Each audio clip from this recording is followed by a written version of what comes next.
One day, the hero, faced with soul-destroying black magic, fell into a deep sleep, leaving his companions behind. And 300 years have passed since then. But the restored peace and calm everyday life were only an illusion. And now the whole world is shrouded in darkness. 300 years ago, when the main character turned 31, one hero came to the magic tower for him. The girl said that she had heard that once every 100 years a genius magician appears, and she asked him if it was him, calling him a boy. Archmage Lin just looked at the girl silently, slamming the book he was holding in his hand shut. Still silent, he approached the bookshelf and, under the gaze of the stranger, put it away from the shelf. Ignoring the girl behind him, Lin began to sort through the books that were lying on the floor, and the girl decided to call out to him, asking him if he could hear her at all. With a stone face, the guy replied that he was neither a genius nor a child, and his name was Lin. The girl beamed and ran up to the guy, saying that he really was the youngest 4-star archmage in history, and she said that she had come to the right place then. She smiled, looked at the boy's back and said that he was still a child. Laughing, she said that it was hard to call him a genius magician when he still needed to change diapers. She continued asking him to join her party, and then she would change them for him every day. Lin turned around with a dark face. A fireball was shining in his hand. The girl immediately tried to back away, shouting at him not to rush in such a hurry because she was only joking. Without looking where she was going, the stranger crashed headfirst into a bookcase. The books that stood in tall stacks on the cupboard swayed and fell down like rain. The orb in Lin's hand went out, and he stared at the stranger who was buried under those books. Seeing such a sight, the guy could not help but smile and laugh. The girl climbed out of the books and laughed too, and that's when Lin became interested in her. The girl introduced herself by saying that her name was Esther Alter Chiprin, and she said that she was a fake warrior of the Heavenly Light Dragon Church. Esther asked Lin to help her defeat the void spreading from the young pole. In other words, she invited him to join her group of heroes. Esther's group already included 2 famous people, the famous archer of the Kaya's Empire and the fire dragon priestess from the Dragon Republic, Frida. In response to this proposal, Lin told Esther that he did not want to die, to which the girl asked who did. The guy asked the girl if he was as interested in those 2 as she was. Esther laughed and replied that they were as crazy as she was. But there was something even more interesting. When Lin asked her what it was, the girl replied that it was peace, a word that caused a strange dissonance in Lin, a man who had studied magic in the tower after being rescued from the slums. He had a goal to become the highest-ranking mage in the Empire, a 7-star rank mage.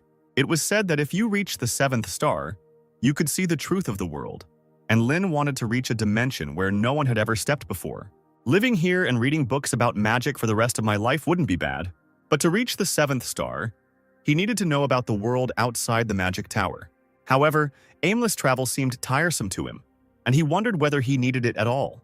And then this clumsy heroine appeared and offered him to save the world. And this unexpected offer was enough to pull him out into the outside world. Even though he didn't have a burning sense of justice to save the world, he accepted it. Kaze was an archer whose accuracy dropped catastrophically without drink. He was also mute. Frida the priestess was a heavy smoker. She said that, as a priestess of the fire dragons, she should at least be able to cast a breathing spell. And then she would blow black smoke into Lin's face, giving out a crazy laugh. After this, a monster could suddenly appear and attack with loud screams. And although the party members had their shortcomings, they were masters of their craft. This monster prepared to attack people, and its eye lit up with a green light. But before he could do anything, a bright flash of light had already curled up in Frida's hand, blinding him. And then a huge wave of fire headed towards the monster. The party was strong. The terrible monsters they encountered on their way and the minions of the abyss approaching the server were nothing to them. Esther often joked with Lin. She would tell him not to dare fall in love with her. In the evening, she asked him when it would all end, and if he wanted to go on a trip with her. While Frida was fighting the bat, Esther nonchalantly told Lin that she was afraid that he would be deceived by another girl, since he was so innocent. And thus, in the company of his companions, Lin spent 5 years.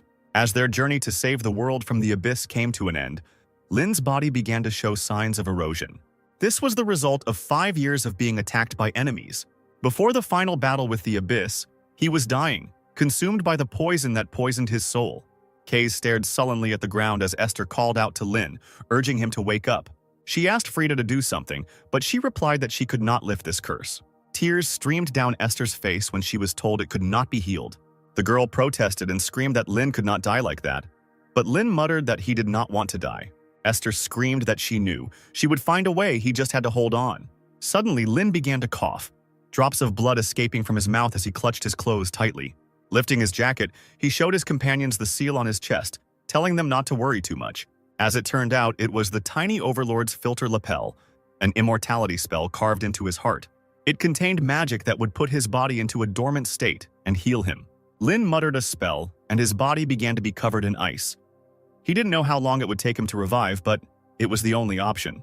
Esther watched with wide eyes as ice covered the boy's body. Lin tugged weakly at her cloak and told her that he would be back.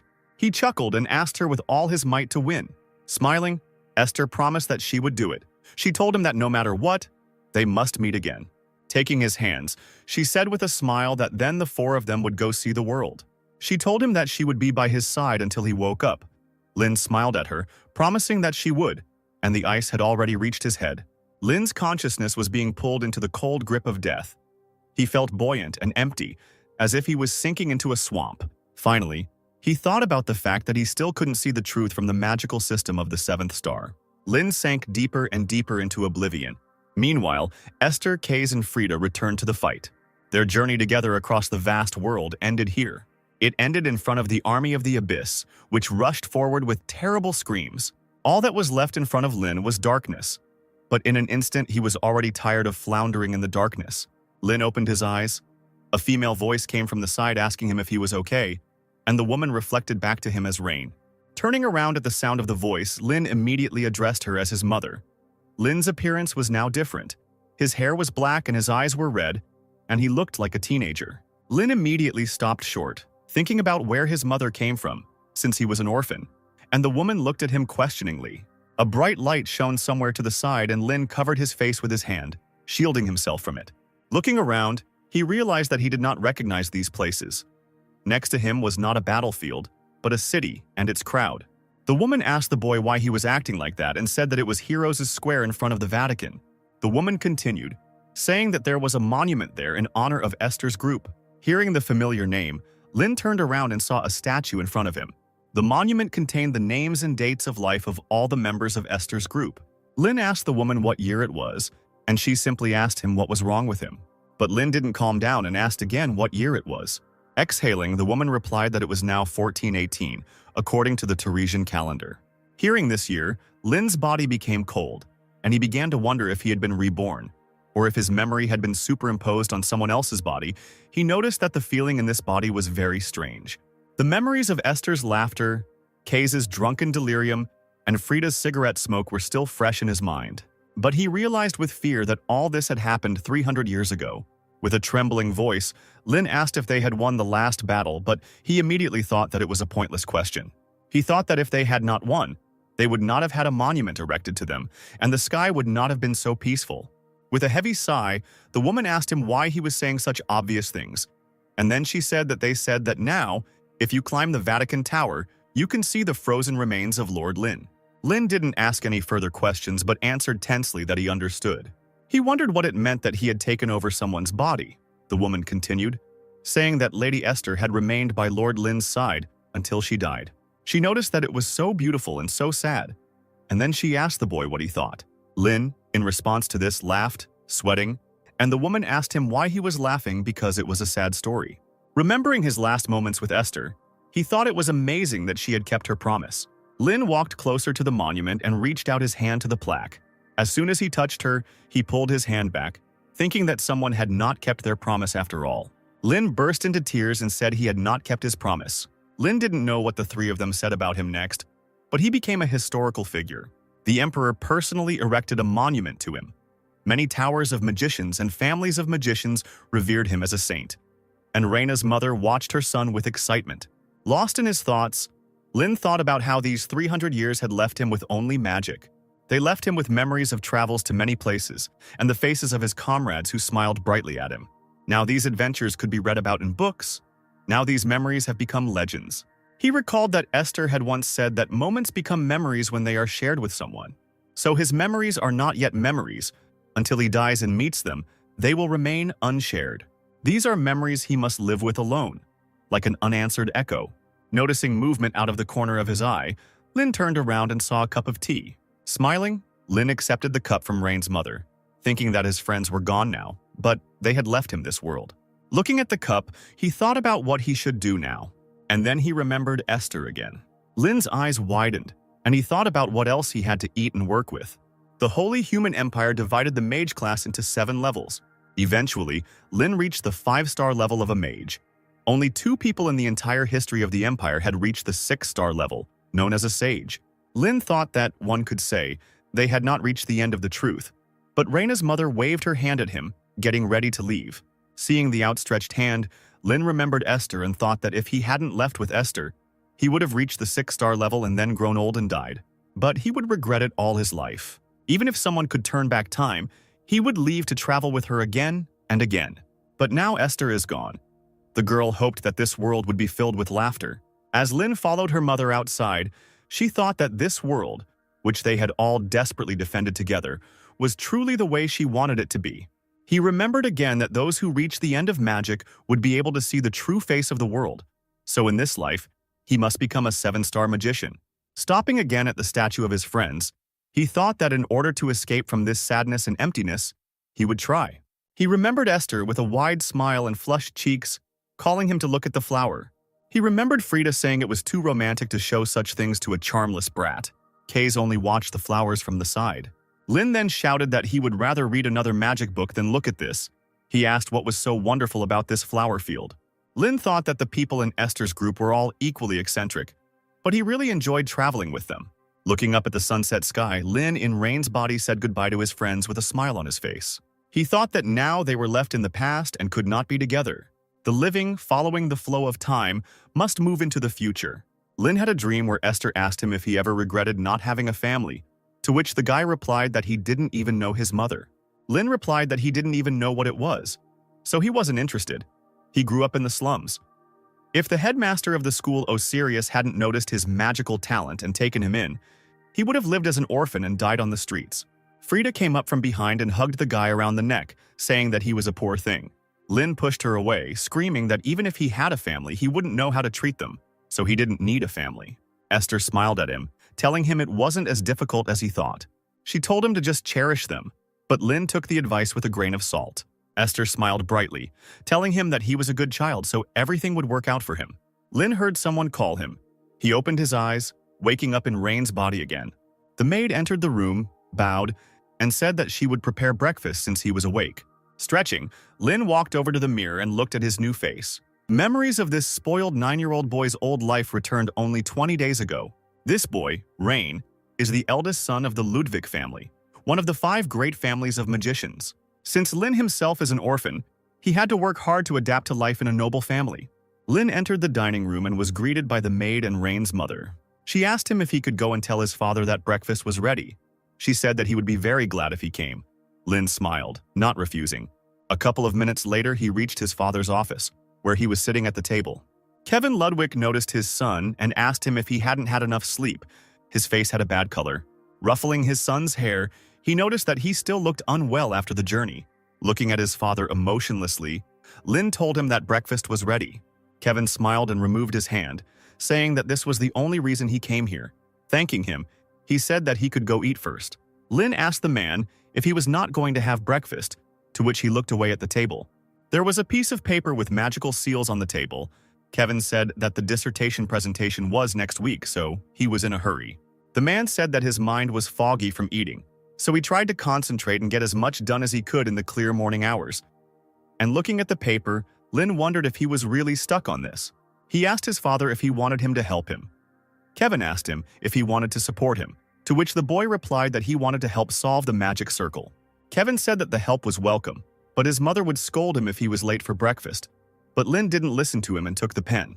As Lin drew his pen across the paper, he said that magic was the expression of natural laws numerically and then their distortion. He said that the Go rune complicates the equation and conflicts with the hand Cha, so it is better to replace it with the Gu rune. When he finished writing, Lin turned to his father and said that then, using the imperial equation 41:2, he would be able to get the answer immediately. Kevin picked up the paper, asking if such a method was possible. The man thought that this was a difficult problem that even the best scientists could not solve, and yet this was a high-level spell that was 200 years old. Looking up at his son in surprise, Kevin asked him how he had guessed. Digging through Rain's memories, Lin realized that Rain, in terms of his knowledge of basic magic, was a completely ordinary person. However, given that he belonged to a line of mages, this meant that he did not inherit the talent for magic. Lin did not answer his father's question and asked him if he could have breakfast with them now. Smiling, Kevin rushed to hug his son, saying that now they could all eat together. Raina's family was small: mother, father, 6-year-old sister. A little girl, Siri, looked into the room where her brother was sitting. Her hair and eyes were the same as Rain's. She was a sweet girl who inherited the traits of the Ludwig family. Lin turned around, noticing someone's gaze on him. The girl flinched when she realized she had been noticed. Without thinking twice, she ran away. Lin sighed heavily, thinking that such behavior was quite understandable. Because in Rain's memories, he was never kind to Siri. Instead of being cold, he was simply indifferent to everything. Lin didn't think about it anymore and returned to his book. Esther's voice echoed in his head, telling him that he had to take care of them. He couldn't just run away. Lin slammed the book shut, his teeth clenched in frustration, the words about him being a kind child echoing in his head again. Siri, who was standing behind the door, suddenly heard her brother call her, saying that he taught her magic. The girl looked out from behind the doorway uncertainly. Lin asked her if she wanted to play together then, but instead of answering, Siri ran off somewhere again. Lin sighed heavily, thinking that children were too difficult to deal with. But then, after a couple of minutes, the sound of little feet was heard. Siri walked up to her brother and handed him a book called The Basic Formula of One-Star Magic. Surprised, Lin asked her if she was really reading this at 6, and the girl nodded happily. He looked again at the girl, who was now smiling excitedly. Esther's voice came back to him in his head, asking him if he knew the meaning of this flower. In another memory, she happily shouted that she would tell the story of a certain cliff. Lin always complained that Esther treated him like a child, but in reality, he loved these moments more than anything in the world. Siri sat on her brother's lap and began to show what she didn't understand. Lin began to explain to her that a house with a thatched roof and a brick house are different. It all depends on the materials. In magic, this role is played by a magical figure. The shape of a magical figure determines the attribute of magic. For example, if you draw a triangle, it will be the attribute of fire, the shape of a fan, the attribute of wind. Lin continued by saying that the next step is runes. Runes determine the effect of magic, and runes are magic words. Yule means to bind, and Ho means to disperse. For example, if you engrave the Yule rune on a triangular magic square, you will get a spell of binding with the attribute of fire. Lin said that it actually uses mathematical formulas. Siri innocently asked him what mathematical was. The guy looked back tiredly while the girl looked at him with interest, but he continued to explain anyway, deciding that they needed to go over addition and subtraction first. The servants who watched Lin teach Siri said that Master Rain had changed completely, and someone remarked that he didn't care when Mistress Siri cried before. As they entered the room, Raina's mom and Kevin smiled at the sight that met their eyes. The woman said she wanted to capture the sight in a painting, and meanwhile Siri fell asleep, nestled comfortably in the lap of her brother, who was also sleeping. Kevin said the artist might not make it in time, and Siri is too shy, so it might be too much. Looking at the table, the man noticed a book and notes, and realized that his son was teaching his sister magic. He noticed that after returning from the square, Rain seemed like a completely different person, and the woman agreed with him, saying that his tone had suddenly become more mature. She asked worriedly if it was possible that the void had possessed him, to which Kevin replied that it was not like that. He said that he had a similar experience. He said that when he was still a student, he had the honor of meeting Lord Lin. At that time, Kevin bragged that he had become a 3-star magician. But during the war, Lord Lin rose to 5 stars. Living in the peaceful era that the heroes created, Kevin realized how complacent he had been. Perhaps Rain had the same thoughts.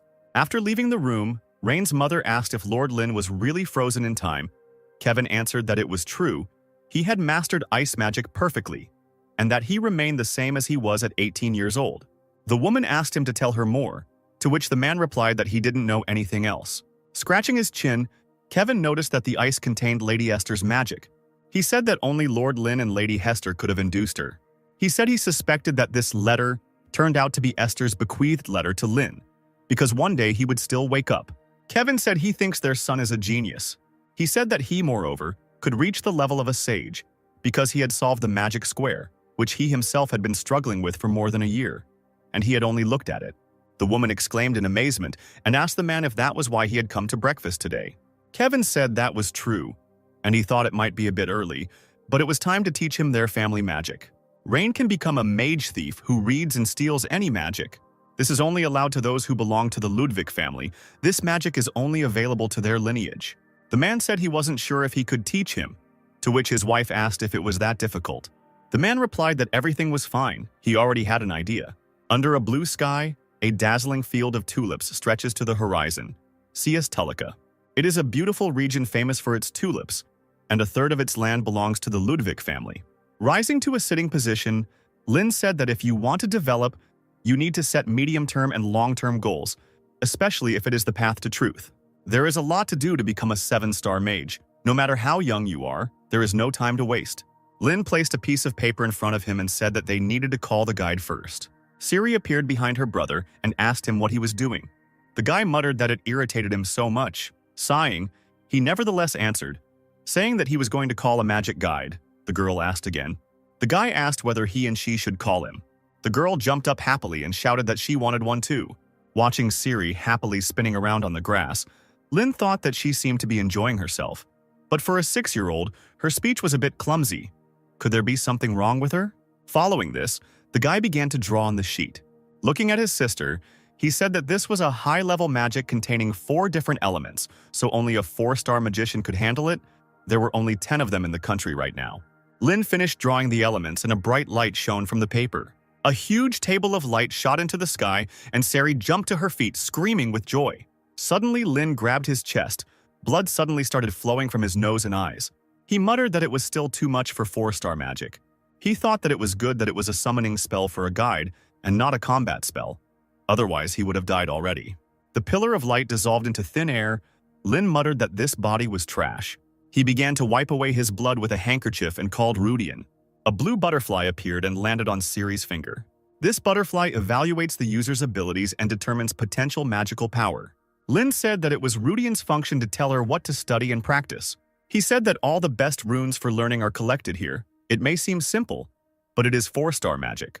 He asked his sister if she liked it, while she looked at the butterfly with a smile. Siri nodded her head. The girl ran away. Lin told her that now she should go there and study. Suddenly, he felt dizzy and almost fell to the ground. Clutching his head, Lin said that while he was recovering his strength, he would summon the second Rudian later. The second Rudian was summoned. He showed that the physical condition assessment, magical power, is 30-24. Lin thought that this was the level of a beginner mage and began to calculate the magic and stamina. The magic calculation was 77, and the endurance was 64. The guy sighed and thought that he had a long way to go. But then he saw that a bloodline of magic had been discovered that was considered teachable. Lin chuckled and said that this body wasn't complete trash after all. He remembered that when he was traveling with Esther, a young magician came to him. He wanted to prove himself as the best mage of all the mages in the Empire and join the group instead of Lin. However, there was nothing special about his skills. With just one blow, Lin could have completely defeated him. Looking at the defeated guy, Lin became even more convinced that there was nothing special about his skills. However, the guy's eyes, sparkling with a bright light, did not give him peace.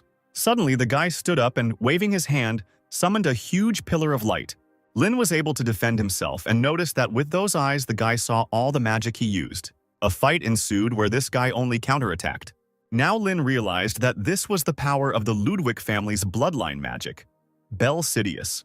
By simply observing the flow of magic, a person can determine what kind of magic the opponent is using, and if their magic skills are equal, the one who uses it better gets the advantage. This Bel Sidious is a legendary eye that only 3 people have opened in the entire history of the Empire. If Bel Sidious is the ability to recognize an opponent's magic, then Bel Curious is the ability to steal it. The reason why the Ludwig family became known as magic thieves is because of this eye. Standing on his feet, Lin thought that the goal of childhood had now been achieved, and he thought that without magical power and endurance he would not become a great magician. Returning to the house, Lin immediately went to the library where Kevin found him.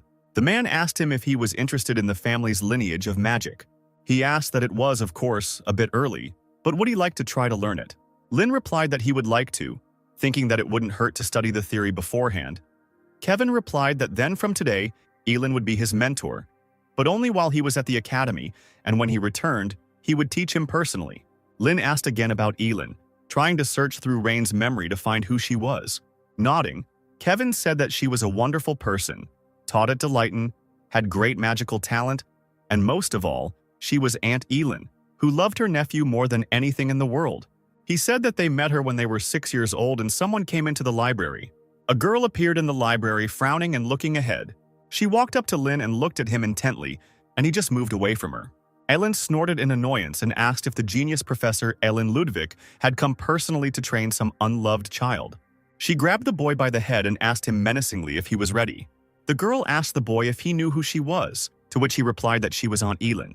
Turning to the window, the girl exclaimed that he should now address her as Professor Elin, the great genius, and she said that she could not stand slow-witted people who did not understand at first. She glared at him and told him not to ask her any questions after she had taught him once. Thus began Lynn's training in the bloodline magic of the Ludwig family. She did not enroll so that it would not be stolen by other mages, so it could only be learned from family members. Elin sighed heavily and said that she would now demonstrate. Then she opened her eyes, which were shining like bright sparks. Looking into her eyes, Lynn felt a strange feeling, as if his whole body was being frozen. His eyes widened. He thought with admiration that this was the very same Belle Sidious. He exclaimed in admiration, while Elin closed her eyes and laughed smugly. Then she screamed that in order to use this technique, one had to calculate 3 spells at the same time, something that someone like him couldn't even dream of. Lynn exclaimed that he could do it, to which the girl exclaimed that he was too arrogant. Elin, satisfied with the boy's reaction, wrote down several formulas. It was an analysis of magic. Leafing through the notes, Lynn noticed that it was more theoretical than he expected. If the founder of the family, Ludwig, had not imposed genetic restrictions, then Lynn could have taken advantage of this. Leaning towards her nephew, Alice asked him if it was too difficult for him since he didn't even understand what it meant, to which he replied that he just needed time to understand. Alice had not expected such an answer, and so she hesitated to do the honor of helping. Lynn bowed to his aunt and thanked her for guiding him, and he said that he would now figure it out on his own. Alice asked him if he didn't need any guidance, and when there was no response, she told him not to ignore her. Lynn sat down at the table and began to read the notes. Alice got angry at being ignored and walked away, saying that he could do whatever he wanted, but it wouldn't work anyway. After a while, she sat down opposite the boy and began to read a book. Lynn tried to make sense of the notes and got stuck at one point. Suddenly, Alice snatched the paper from his hands without saying anything. She quickly moved her pencil across the paper, her face expressionless. After a couple of minutes, she placed the sheet on the table in front of the boy. The girl buried her face in her book again while Lynn looked at her in shock. After a while, Lynn thought again, unable to immediately understand what to do, and the sheet was again torn right out from under the boy's nose. And again, Alice placed the sheet of paper with the written solution in front of him. The girl buried her face in the book again. Lynn tried to understand what was happening. He was trying to figure out if this was how modern magical education worked or if she was testing him, while Raina's mother was secretly watching them. After some time, Alice announced a break. She left the room, and from the side, a voice was heard calling Rain. Lynn asked her what happened. The woman asked him if he thought Aunt Elin was unusual, to which he replied that she was very unusual. The woman said that Elin is not really honest. She tries to teach him everything. So even if he already knows something, he should ask her questions. She remembered that Elin was the same when she followed her and Kevin around. A few minutes later, Elin returned and sat down at the table, burying her face in a book. Looking up, Lynn noticed his aunt sneaking a peek at his notes. When the girl noticed that the boy had noticed her gaze, she immediately turned away. But after some time, when Lynn returned to the notes, she began to peek again. Lynn thought that Elin was very annoying, even more annoying than 6-year-old Siri. Finally, Lynn decided to follow his mother's advice and approached his aunt, saying that she didn't quite understand that part. Elin immediately threw the book aside and screamed that if he didn't even know this, then their family was doomed, and she asked what exactly he didn't understand. Lynn pointed his finger at the text on the page, to which Elin immediately told him how he should solve it. Laughing, she said that he should use this formula, and then he would be able to solve it much faster. Lynn apologized to her, and she continued, asking him about what he did before he was 9 years old. Lynn resigned himself to his fate and continued asking his aunt. Elin's teaching was such that it required a lot of effort, but thanks to her, he significantly reduced the time spent studying theory and gained practical experience. On the 10th day after receiving Elin's instructions, he felt a burning pain in the retina of his eye. He felt all the blood in his body rush to his head, the world slowly turning blood red. And then it happened. The eyes, glowing red, were engraved with the mark of death. All information about everything in the universe comes in the form of formulas.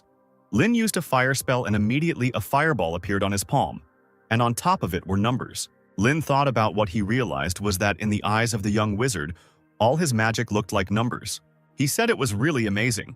Elin, stunned, asked the boy if he could really achieve this in just 10 days. Even after specialized training, it took Elin 7 years to master Belcidius. They said it would take 70 years to master Belcurious. Elin thought about how in just 10 days, Rain had gone from a blank slate, knowing nothing, to using multiple spells at once. She thought that he could rival Lin, who was called a master of simultaneous summoning. Looking at him, she thought that he might be a genius. Elin went to Kevin, who muttered that his son had awakened Belcidius in just 10 days. The girl told her brother that thanks to Rain, the Ludwig family can become a leading family of magicians. He is really amazing. Elin walked out of her brother's office, slamming the door. Kevin said that as a father he had nothing more to teach him. After that, Kevin called out to Yud, and a black figure appeared behind the red curtain. The man told Yud to send a message to his father. Yud asked him if he was referring to the former head of the family, to which Kevin asked him if there was any problem with that. The man immediately replied that that was not what he meant. Kevin said to pass on a request to guide his grandson, who has an innate talent, on the right path. Smiling, Yud noted that Kevin had truly gone through fire and water for his son. He said he would do as ordered. Kevin just smirked in response. Thus ended spring and a short summer began. Looking out the window, Lin thought about how this summer seemed to last for about a year. Dark clouds covered the continent, pouring rain day after day. Lin was incredibly busy that summer. During the day, he studied household magic from Elin. At every opportunity, he taught Ciri the basics of magic. And at night, he concentrated on training his physical and magical strength. The development of modern magic that Lin learned from Elin and from books was truly astounding. And for Lin, a person living 300 years ago, it was quite shocking. He noted that such complex formulas were simplified to such an extent that the activation time was reduced and the power was greatly increased. The level of magic has increased significantly compared to 300 years ago. But now Lin can lose to a modern 4-star mage. He thought that magic grows with time, and with his current state, becoming a 7-star magician in this era is absolutely impossible. He needs strength and incredible knowledge. At dinner, Lin told his father he had a favor to ask, and Kevin asked again. The boy asked his father to send him to the city of magicians. He said that it would take about 3 years. The parents' eyes immediately popped out of their heads. While chewing bread, Ciri asked her brother if he really wanted to go somewhere, to which he said yes. He said that he was thinking of going to the Golden Rose in the City of Magicians, where the best magic university, Deleighton, is located. He asked his father if he would let him go. Ciri rushed to her brother, screaming for him not to leave. Kevin said that was impossible. He told the boy to think about his age because he was only 10 years old. It was too early to leave home. Kevin said that children from magical families enter Deleighton when they turn 16. Then it is not too late to go to the City of Magicians. And he also said that he had already scheduled a very important meeting. Taking a letter out of his vest, Kevin told his son that this letter was sent by his father, his grandfather. Elin, who was sitting at the table and eating a steak, immediately froze with a piece of meat in her mouth. Choking, she coughed silently and asked her brother again, to which he told her to wipe her mouth before speaking. Lin immediately guessed who his grandfather could be. Kevin said that in their family, only 3 people awakened the Belcurious. Lin's thoughts were confirmed, and he thought that this was indeed the Belcurious Scalzi Ludwig motivator. Kevin told his son that his grandfather would personally guide him through Belcurious. Alice rushed to sob into her mother's skirt, and Elin began to wipe her mouth while the man told his son that he should first visit his grandfather. After some time, the carriage reached a huge mansion. Kevin and Lin got out of the carriage and walked down the corridors, Lin looking around. Kevin told his son that he would go and greet his grandfather first. After a while, the man came out of the room and called Rain to meet his grandfather. The man standing by the window turned his red eyes behind him. He raised his hand and pulled out 2 fingers, around which red triangles of the spell glowed. Suddenly, he dropped his hand sharply, which activated the spell. Lin was immediately overcome with an unusual sensation. Everything around shook. The chandeliers on the ceiling swayed. Books began to fall off the shelves. Lin wondered in fear what this old man was thinking. Meanwhile, Scalzi had no intention of retreating. His hand glowed even brighter with the same spell. Lin decided to put his thoughts aside and respond to such a gesture. He raised his hands and they glowed blue. But the next moment, Lin's spell in his hands faded away, as if it had never been there. The man said that it was Belcurious, and Lin involuntarily shuddered at the voice. Looking at the man, he noticed that his eyes were glowing with a bright red light. Scalzi said that this spell can control visible magic at will. After recovering from the shock, Lin smiled weakly, admiring the man. Lin exclaimed in delight, in response to which his grandfather asked him if he wanted to try it too, while Kevin only sighed understandingly. Scalzi's eyes dimmed, and he said that mastering Bel Curious was not enough. In order to use it properly, a master must fully understand it. He asked the boy what level he was at now. Lin replied that he could barely do a speed calculation of a 3rd-star spell, and he himself thought that he could handle spells up to 5 stars, but Scalzi also said that it was almost amazing. He said that, however, Bel Curious requires a huge amount of magical power, so in his current state, he was still far from that. In response to this, Lin asked about it being just a long way, and he asked if it was impossible. Scalzi was caught off guard when the boy screamed at him to take him to this level. Scalzi said his training will be very hard, so he will learn the right way. He said that his first greeting was too rude. He apologized for it and greeted them. Kevin was about to leave when his father called him and said that they could have a drink together after they confirmed Rain's suitability. Kevin, not expecting this, turned to look at his father with wide eyes. Scalzi did not look at his son, but raised his hand to wave to him. Kevin bowed low to his father, saying goodbye and thanking him. After some time, winter came and snow fell in flakes to the ground. At this time, Scalzi and Lin were practicing outside. The man raised his hand to the sky. A bright flash was shining in his palm, and he exclaimed to his grandson that he should be able to use Bel Curious freely. Lin rushed back as his grandfather shouted at him to cast the spell quickly and not screw it up. Scalzi's lightning struck the ground, knocking the boy off his feet, and the man screamed, asking his grandson if he was just going to stand there and watch as the enemy's spell was activated. And Scalzi himself thought with admiration that this boy had an amazing talent. If you teach him one thing, he will comprehend 1,000. He is a genius who masters in one go what would take others a month. All that remains is to master the use of eyes and develop magic. Lin ran around his grandfather as he told him that he had to risk his life in his studies in order to grow significantly. Lin shouted back at him that he understood everything. A bright fireball glowed in Scalzi's hand, and he told his grandson that he would release it now. Looking at his grandson, he told him that if he couldn't dodge, he would die. Lin ground his feet, preparing to meet the spell. Rushing forward, Scalzi gave the boy the signal to take action. Lin screamed loudly as he used Bel Sidious, and his eyes glowed a bright yellow. Meanwhile, the fireball was getting closer and closer to him. Scalzi shouted loudly at his grandson to hurry up. Lin stared at the orb, thinking that he needed to master his opponent's magic with Bel Sidious, and then manipulate it with Bel Curious. The ball came closer and closer when suddenly a bright red light lit up in the boy's eyes.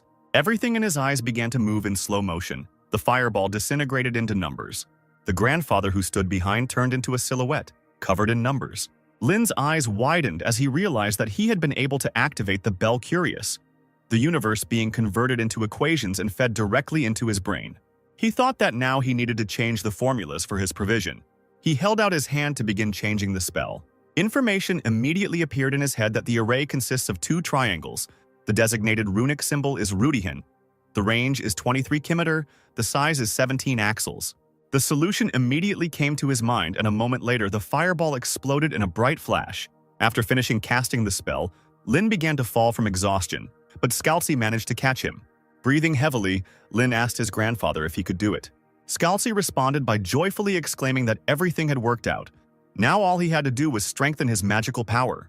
Lin smiled faintly as the man continued, admiring the fact that he was able to awaken Bel Curious at only 14 years old. Scalzi thought that he had barely reached this level at 39. This boy could rewrite the history of the Empire. After some time, when Lin came to his senses, Scalzi said that he would not interfere in his life but wanted to give advice. With a serious face, he told him that when he turned 16, he should definitely enroll into Lighten. Lin didn't answer. He looked away and thought that he was no longer interested. Scalzi told him that if he graduated from the university with the highest level, he would have a chance to meet Archmage Lin. Lin agreed, but said that he was not very interested, and he thought that it was time for them to stop mocking the dead. Scalzi said he felt the same way, but Esther's character left a letter. Isn't he interested in its contents? Lin froze in shock. He couldn't believe that Esther had left him a letter. Scalzi told his grandson that no one had ever awakened Bel Curious at 14 years old. With his abilities, he should be able to read the letter. At that moment, Lin was so stunned that he could only listen blankly. Looking back, he could tell that this was the beginning. It became a story about a journey along the path of former comrades, following Esther's letter. Scalzi walked back into the house and Lynn, coming out of her stupor, ran after him. There was about half a year left before the entrance exams to Delayton, so Lynn decided to take this opportunity to find out what and where to visit when he went south. Kevin asked his son if he planned to stay in the magical city after the exams, to which he replied that he was going to, because all the knowledge was collected there. At the end of the year, the notoriously difficult entrance exam to Delayton takes place, and those who pass it begin their first semester in May. Lynn's attention was drawn to a falling leaf when his mother asked him if he was sure about it, as he was worried about being there without security.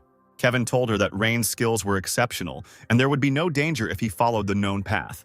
Looking up at the sky, Lynn wondered if he would ever be able to call this conversation a memory. On the 13th day of his journey, Lynn found himself in a small town somewhere in the forest. Namely, he found himself in the southern part of the Holy Empire, the Garum region, in a small town where there were many taverns and inns. And what's interesting is that all the people passing by were wearing bamboo hats. When Lynn asked one man why everyone was wearing bamboo hats, the man asked him if he didn't know about Lynn's caravan. The man said that long ago their first leader received help from the Archmage Lynn.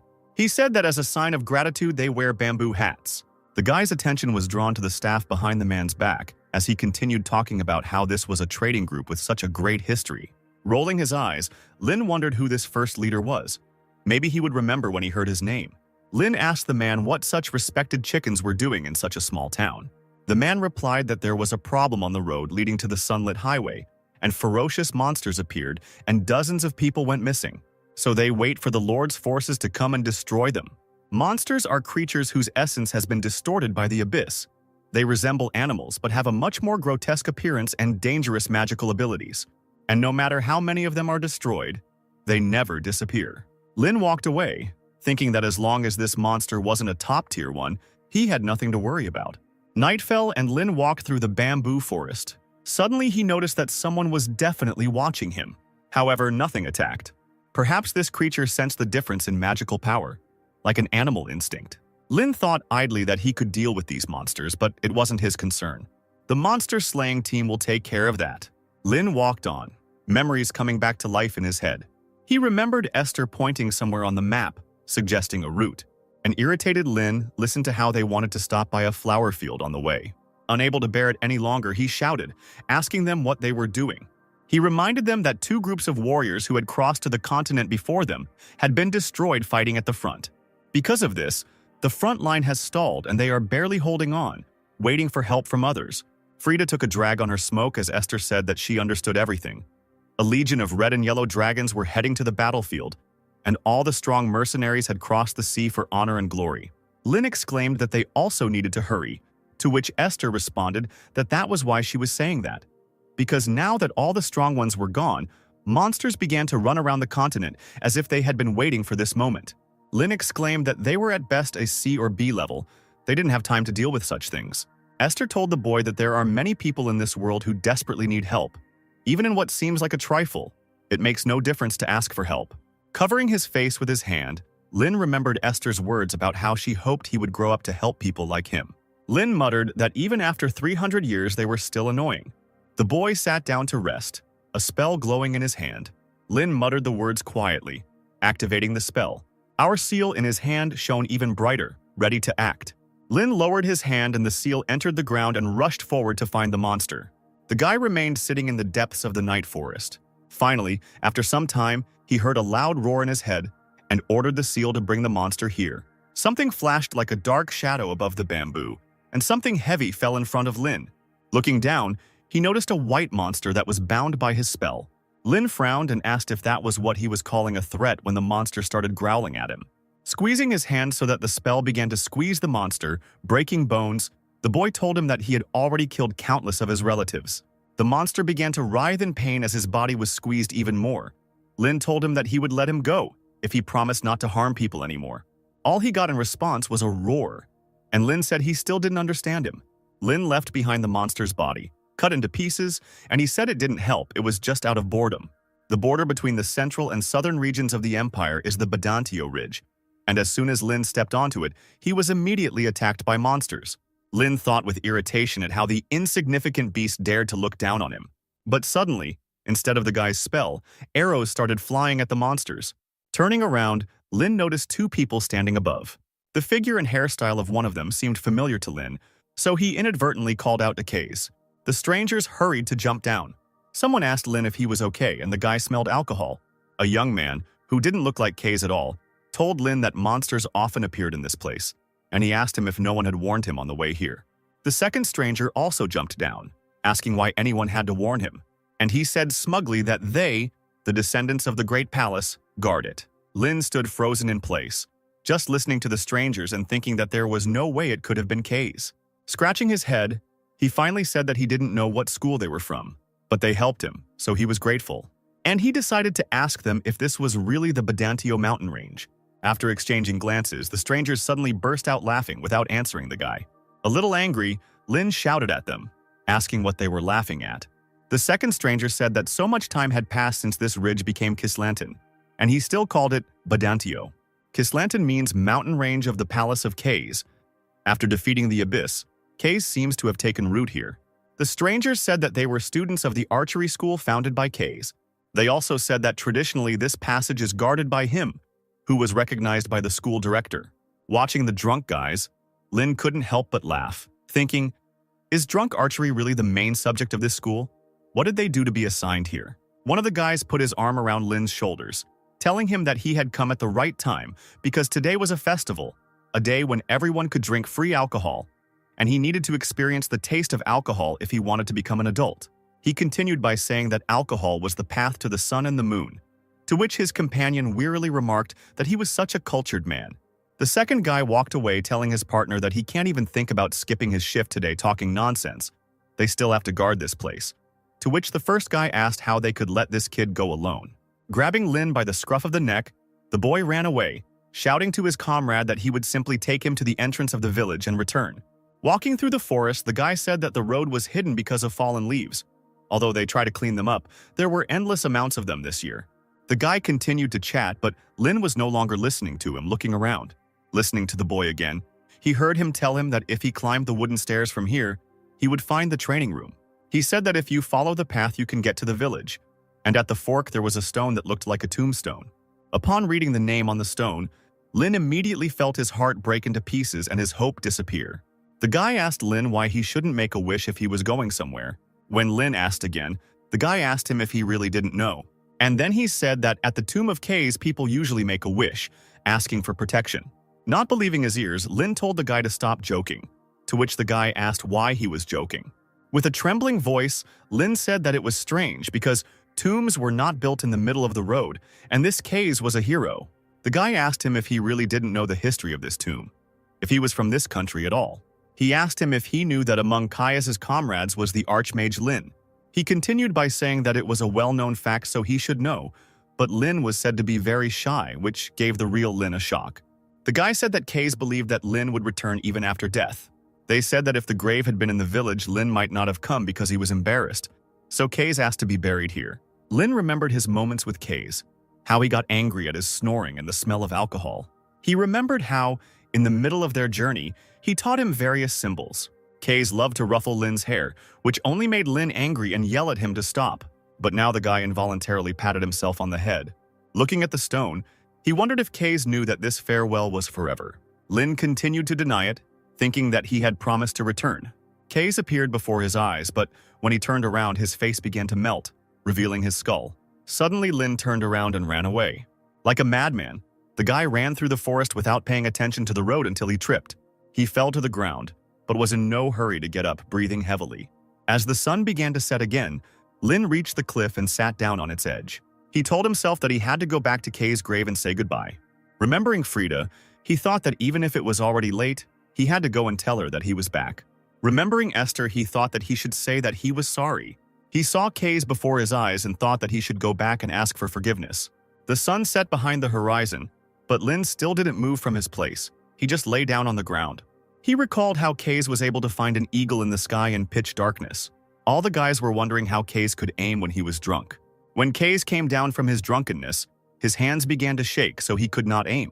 He recalled how Esther had told him that Kaze had no language and therefore could not speak. He remembered how loudly Kaze snored at night, leaving everyone else unable to sleep. Remembering all this, Lin couldn't help but laugh. But then he remembered their last moment together. But the guy kept laughing louder and louder. Soon this laughter turned into loud sobs. Lin raised his hands and covered his face with them. After some time, he rose from the ground and wandered through the forest. He walked towards the village where he again encountered the tombstone.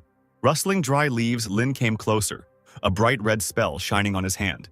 Gritting his teeth, Lin smashed the stone with a sharp movement of his hand. Burnt leaves rose into the air, burning to ashes there. But the stone remained standing in the middle of the road, as if untouched by anything.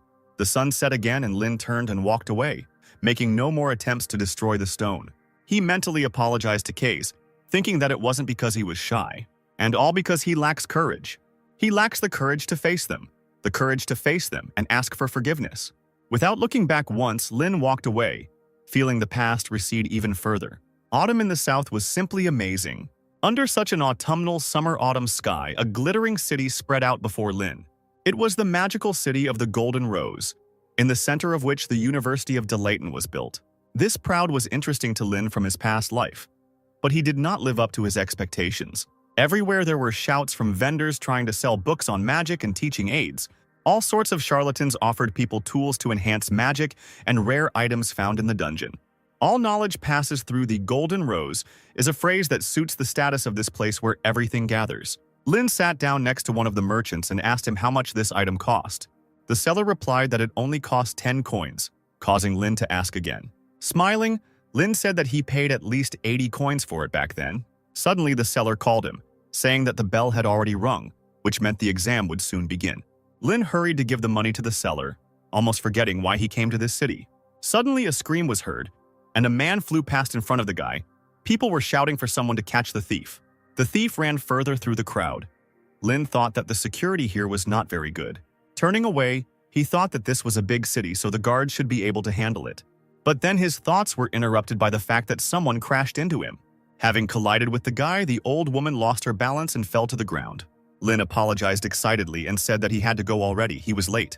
The old woman quietly muttered that it was a family heirloom and that her grandson needed it for the entrance exam. Continuing to mutter, asking for help, the old woman stood up and walked on. Turning away, Lin thought that now was not the time. He had an exam. But suddenly he heard Esther's voice telling him to help her. Coming closer to the old woman, Lin asked her if the man had stolen something from her. Frowning, the guy stopped the old woman, telling her to wait here. After chasing the thief, Lin climbed onto the roof and flew further with the help of a spell. Lin was burning with anger that he still had so much to do, and he was doing this. A bright flash of light flashed in his hand, and he told the thief that now he would turn to ashes. But before he could do anything, a voice was heard from behind and someone's hand touched his shoulder. The girl pushed him away and ran on, shouting at him to move away. She flew down from the roof, and a bright flash shone in her raised hands. Suddenly, the thief slowed down, noticing that sand was starting to rise in front of him. The man looked around in confusion, wondering where the sand came from. Meanwhile, the sand rose higher and higher. The girl shouted loudly to the thief across the street that stealing someone else's property in the Golden Rose was brave, she should give him credit. But he chose the wrong day. The girl stood on her head made of sand, and under her feet were two sand knights holding a sword, and she exclaimed that the thief was finished today. She continued her heroic speech with a smug grin, saying that it would all end for him today, because he had been caught by none other than Kristaten. Lin looked the girl up and down. He noticed her confidence in the sand swirling around her, and he realized she was Warden. The Varden family is located on the eastern edge of the border, like the Ludwig family. It is one of the 5 families of mages. Before Lin regained his memories, they met several times at family gatherings, the girl telling him to put in a little effort to not live like a loser. She pointed her finger at him angrily and shouted that he was a descendant of magicians, even the eldest son. She asked him if he was really not ashamed at all. Lin ignored her every time. Every time they met, she always acted smart, so he called her a nerd. Lin wondered how it was that she was already wearing a uniform since they were the same age. And in the meantime, the thief decided to strike back. Using a wind spell, the thief destroyed the sand tower and the knights, causing Kristaten to fly down. But the wind currents did not stop there. They began to swirl madly along the street, lifting other people into the air. One of the children that were there rose into the air far from its mother, but before it could fly far, it was caught by the tree roots. Using a spell, Lin, who was still on the roof of the house, returned the boy to his mother. Lin raised his head and looked at the thief again, his eyes glowing red, activating Bel Sidious. Looking at the thief, who had strange bracelets on his arm, he thought that this thief was a magician, and he also had quite decent magical power. The guy's gaze involuntarily caught on these strange bracelets, which shimmered golden in the sunlight. Kristaten didn't think of giving up. Frowning, she raised her hands again, activating the spell, and shouted at the thief that he was very good for a thief. She screamed at him to try and block this then, and then she quickly moved her hands with a bright flash shining between them. A little surprised by this outburst, Lynn noticed that it was a 2-star magic that she even used mentally. The girl hit her palm against another palm, causing an even brighter flash. The whole city was shaken, and ordinary residents began to look around in confusion. Behind the girl, the ground began to crack. If the Ludwig family is known as magic thieves, then the Varden family is known as magic commanders. Breaking the earth into pieces, something rose from underneath it with a loud crack. A sand golem appeared behind the girl, its eye glowing red, and Lynn thought that the Varden family's bloodline magic was earth magic. Kristaten asked the surprised thief if he would try to brag again now. But suddenly the golem's eyes flashed with a different red light. The thief raised his hand with the bracelets from under his cloak and shouted that with this he was invincible. His hand glowed with a dark light, and then something pierced the golem through and through. The golem's eyes went dark, and he was ready to collapse as a heavy mass onto the ground. But after that, the golem's eyes flashed red again, and he didn't care about anything. Noticing this, Kristaten turned to the thief and told him not to even think that he would fall from such an attack, while the golem prepared to attack its mistress. The thief smiled slyly, and the bracelets on his hand once again began to shine with a dark glow. But before the golem could strike, something flew into his hand, smashing it into tiny pieces. Lynn appeared in front of Kristaten and said that if he showed his trump card so early, he could get a counterattack. Attacking the golem further, the boy said that just because someone used a spell first, it doesn't mean they've already won. Lynn didn't think of retreating. His hand twisted again, but this time with the blue light of the spell. The thief screamed desperately, ordering the golem to kill those children. The golem obeyed the orders of its new owner and decided to strike with its other hand. Lynn, in response to this, decided to use a fire spell in a circular shape. Raising his hands to the sky, the boy launched a fountain straight into the golem's face.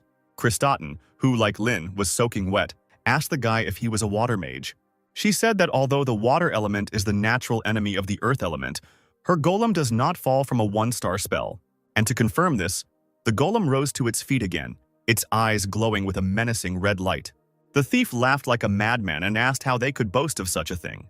Kristaten pushed the guy away and rushed forward again. Meanwhile, the golem did not stand still either, and, at the command of its master, rushed forward. Lynn once again put his hands forward, using another spell, and the golem was again met by a strong stream of water. Kristaten, who was once again behind the guy, shouted at him that he should already understand that this doesn't work. The man still wouldn't stop and continued to shout at her to stop wasting time and just die. But Lynn didn't give up. He continued to use the spell, pressing on the water golem. After a couple of seconds, sounds were heard and cracks began to run across the golem's body. Noticing this, the guy began to spray water even harder at the stone golem. The golem stepped back, and then he noticed that his last hand was beginning to crumble before his eyes. However, she was still intact enough to strike again, which is what the golem decided to do. Lynn grabbed Kristaten by the collar and quickly jumped to the side, dragging her behind him. The golem's fist hit the ground with a loud thud, shattering it into pieces. The thief used his bracelets again. Lynn thought that he was stealing someone else's magic, but he couldn't use his own. Kristaten, lying on the ground, screamed, asking the guy what he was doing because it was dangerous. But Lynn had already jumped to his feet, and a bright flash of a spell shone between his palms. Kristaten noticed that the 1-star spell had only been cast a few seconds ago. Lynn began to transform the spell, looking for a solution to this situation.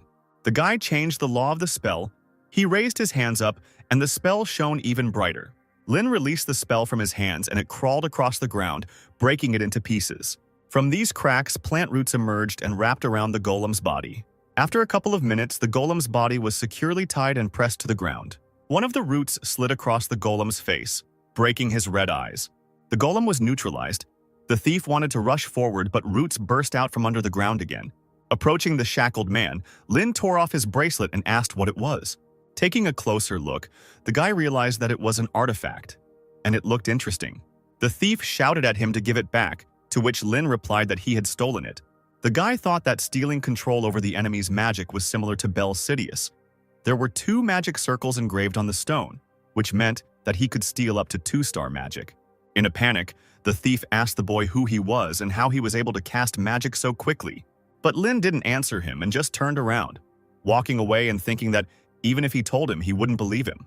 Approaching the old woman, Lin returned the artifact to her, telling her to pass this thing on. The old woman took the artifact back with tears in her eyes, and the crowd erupted in joyful shouts. People began to shout compliments to Lin and Lady Varden. Hearing about Lady Varden, Lin immediately remembered the exam and froze. Without paying attention to anything else, the boy broke loose and ran away. An unknown person in a cloak approached the chained thief and put a sword to his throat. Then this unknown person in a cloak approached Krista, who was still sitting on the ground. Krista recognized the stranger as Professor Caroline, who told her that she had made a mistake today. The woman said that it was great to be confident, but she shouldn't have used the golem so hastily. Getting up from the ground, the girl replied that she knew and would be more careful next time. And then she happily asked the professor if she had seen that boy, and noticed that his magic casting speed was almost the same as the professor's. The woman replied that he might even be faster than her. But then Krista said that the guy didn't seem that strong during the selection. Professor Caroline asked why the guy was here if he had come for the exam. Krista asked her what she was talking about, to which she replied that the exam had already started. Krista sullenly asked the professor if there was any other way she could not accept it. She asked if she could be given some slack if she was late because she was helping someone. The woman asked her since when she thought so much about others. In response, the girl exclaimed that a person like that guy should exist to make things more interesting, and she asked with a grin whether it wouldn't be better for the school to have interesting characters. Professor Caroline made no reply to this, but soon agreed. Back in her office, Caroline looked over Rain's file, which stated that he had no experience in magical competitions and no significant achievements in other areas. Perhaps he is a genius prodigy who can become the White One sent to the Ludwig family from heaven. But then the woman noticed that this guy had been Scalzi Ludwig's assistant for 3 years. She was a little surprised by this, because he was a former great magician and the head of Osiris. It didn't matter to him if someone was his relative. Everything depended on talent and strength. He ruthlessly rejected those who failed to produce results. Professor Caroline wondered if he was just an assistant. Then why was he called a prodigy by the 8 great schools? Thinking about this, the woman smiled to herself. Professor Caroline asked her assistant to make an appointment with the rector because she needed to discuss something regarding a private appointment. The sun was shining brightly into the rector's office, and she said that it seemed like history was repeating itself. They told her that it was impossible to say for sure, but it seemed that talents always appeared at the same time.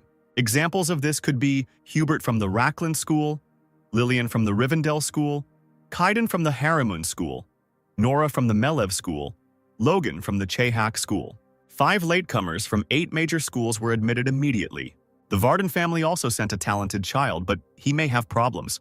The principal told Caroline that since the conflict between the magical families and the 8 schools was so deep, it was not very pleasant to get involved in the students' disputes, but it was certainly a special situation. DeLayton's principal, Madelia Page, said she would need to notify teachers and professors. She told Caroline to watch the students closely and intervene if necessary, but not too often. Caroline didn't answer the rector, so she asked what had happened. The woman responded that she thought it was too early. She asked if it was too early to make such a decision. The rector asked her to tell her more, and then Caroline said that she thought there was another genius in this generation besides Krista. Madelia asked if there were any new students she didn't know about yet, to which she received a negative answer. She then asked if this was the child she wanted to give an extra test to which Caroline replied that she wouldn't believe her even if she told her. She could very well have seen him at the family meeting. Madelia told her that she still had a bad habit of slapping her hands. Caroline replied that it was just her personal opinion, but maybe they could give Ryan Ludwig the opportunity to do so and not interfere at all. Madelia thought about this, and the professor continued saying that she was interested in how he would behave in this situation. The rector replied that they would have the results soon, to which Caroline agreed, saying that Owen was there after all. The rector asked whether he really said that he would not accept any award, to which she received the answer that he absolutely does not like it when it turns out that he is a hero. It brings him problems. Caroline said that he preferred to read his books in peace, to which the rector replied that he was strange. The professor grinned and replied that strange people make good magicians, as her teacher always said. But then she noticed that Madelia seemed a bit gloomy today. After a short silence, the woman replied to the other that she was still as insightful. She said that if Rain Ludwig caught that thief, then it seems to be connected to the Dark Church. Caroline said she didn't think so, but Madelia asked her if she remembered ever saying anything stupid, and then said that special cases had contacted them first. With a serious face, she told Caroline that she had a bad feeling about this, so she needed to be prepared. The next morning after the chaos, Lynn was informed that he had been accepted, even after he missed the exam due to being late. Professor Caroline suggested that he pretend that he had passed the additional exam and was included in the list of successful candidates. She was worried that the extra exams would be seen as a disgrace for those who failed the regular exam. But that wasn't a problem for Lynn. Fearing that he would have to retake the exam, the guy accepted the offer, and now he stood before the gates of the greatest magical university of Delayton U, where the pinnacles of the Sacred Empire's intellect had gathered. Looking around without much enthusiasm, Lynn reflected on how he had never been involved with school. In his past life, he studied magic under the headmaster of the Osiria School, and in this life, all his education was given to him by his new family. Even now, he didn't feel the need to learn from anyone. But in this life, he needs to find what Esther left behind. She is waiting for him at the end of this path. Smiling to himself, he thought that until then he should improve his magical skills at least to the level of his previous life. Suddenly, a girl's scream was heard behind him. It turned out to be Krista. The girl immediately recognized Rain.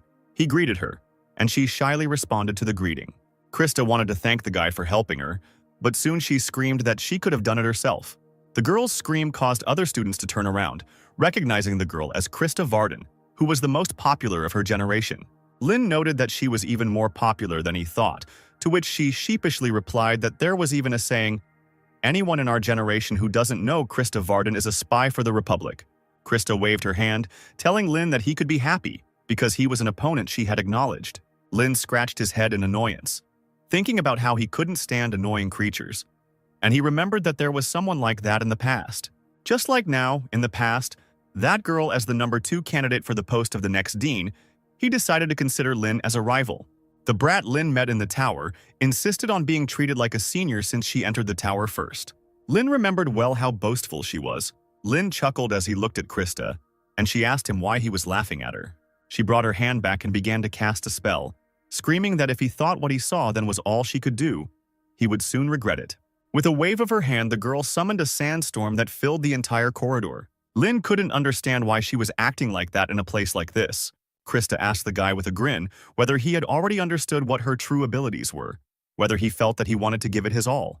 The guy thought that this girl didn't care about her surroundings.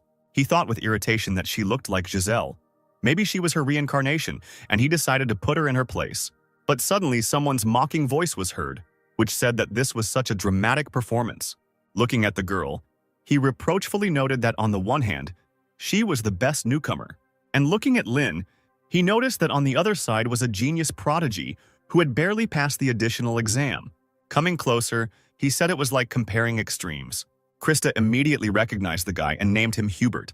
There were rumors in the crowd that this Hubert was from Rohwinham School. He was a graduate of Delayton High School, and he had also been a rival of Krista for a long time.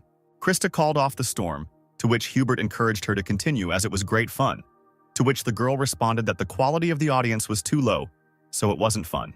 She smirked and said that it would also be a shame if he got caught in her magic and flew away somewhere, so he should be grateful to her for her attention.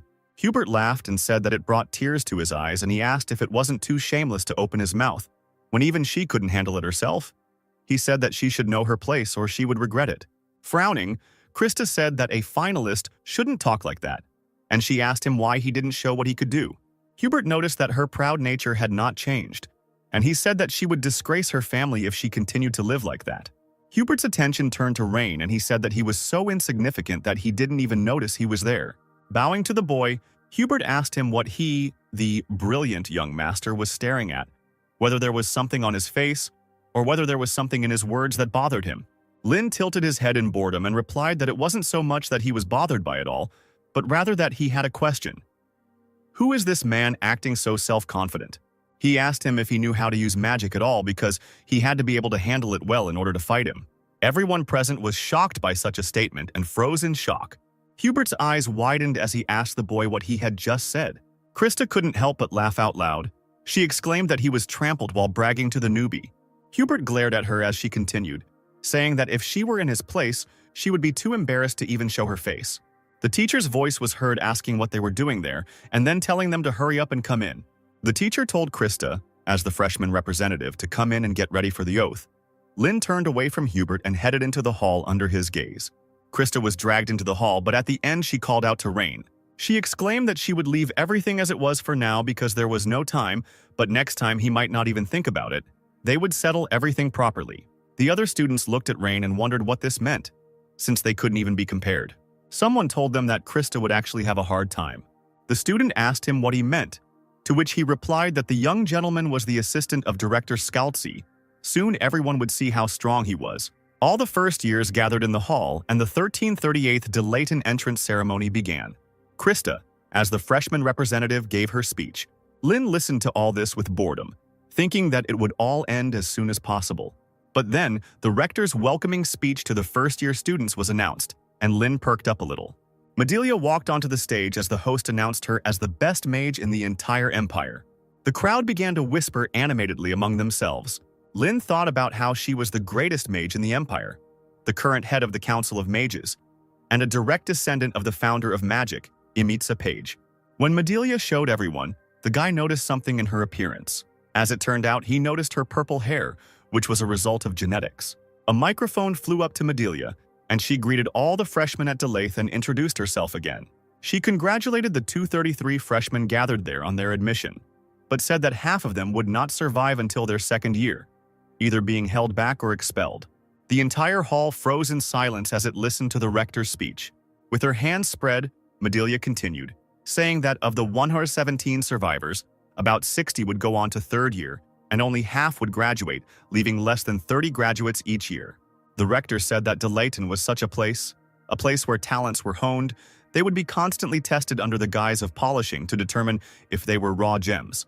Delayton's policy is unlimited competition. Those who resign in the competition will not even have the right to receive a diploma. She said they would feel it acutely throughout their stay here. Finishing her speech, she exclaimed that they should sharpen themselves. Hubert smirked and Madelia continued, telling them to fight each other and evolve. After all, Delayton only works like this, until the insignificant cameras shine with their own brilliance. Madelia told them that she would be happy to meet them again in 3 years. She said that after these 3 years, she will greet them as a fellow magician.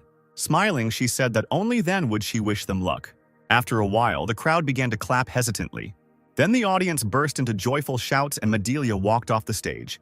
The students stood up from their seats, clapping their hands loudly, and Lynn thought about how much he was looking forward to this day. Meanwhile, the professor stood on the balcony and watched the new students. Caroline said they were chaotic, but she liked the energy, to which they countered that energy should match ability. The woman asked Professor Owen what he thought. Tall replied that he expected this party to be of a high level, but so far he sees only idiots with manure in their heads.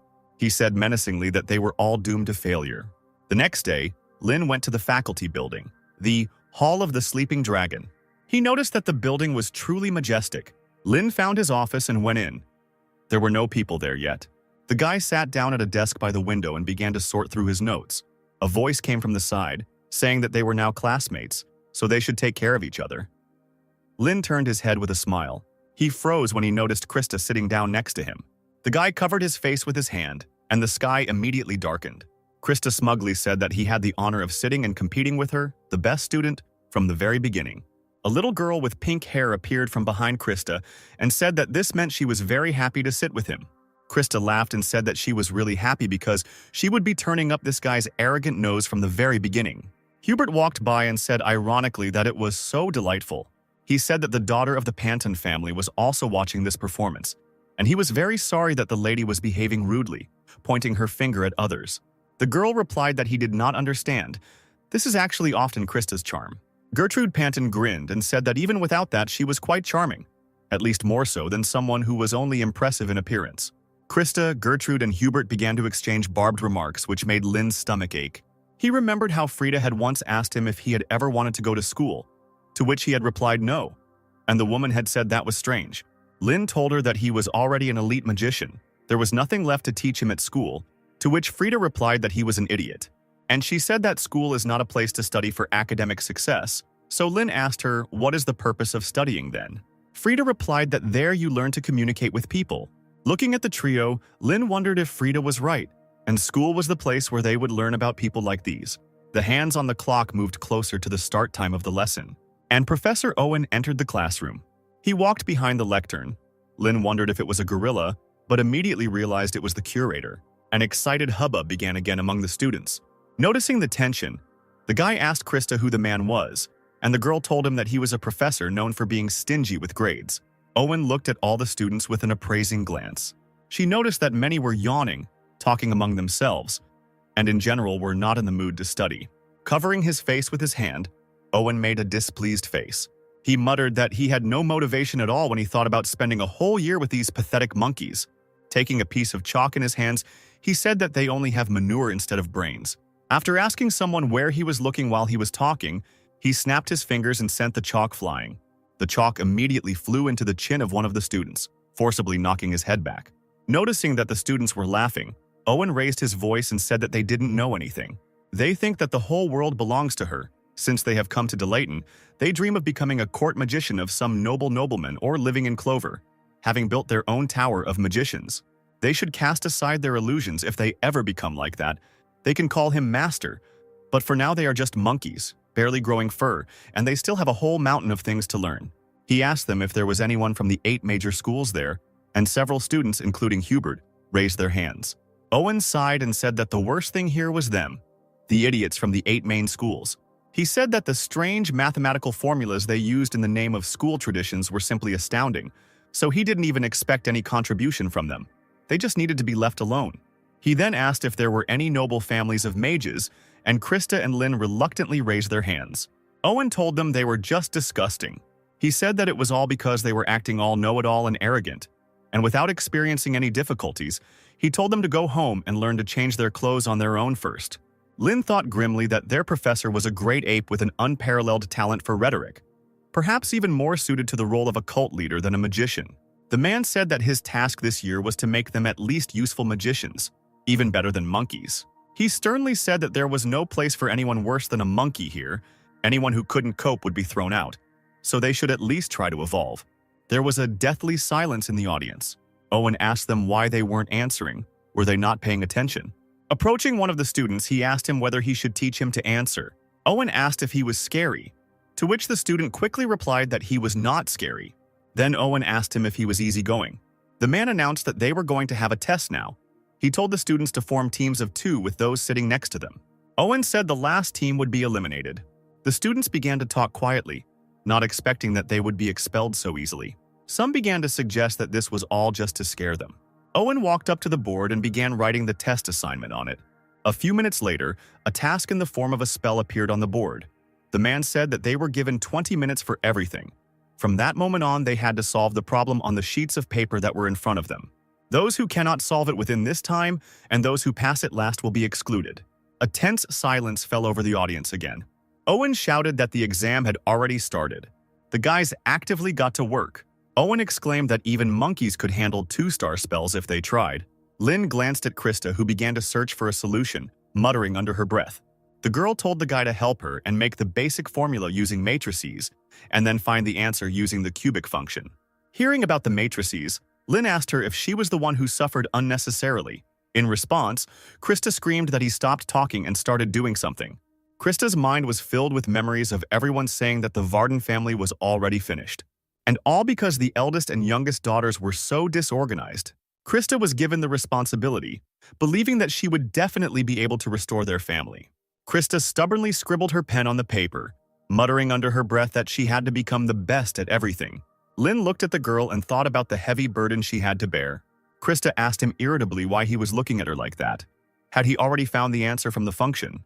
Lynn handed them a piece of paper with the function written on it, and Krista happily said that all that was left was to decide.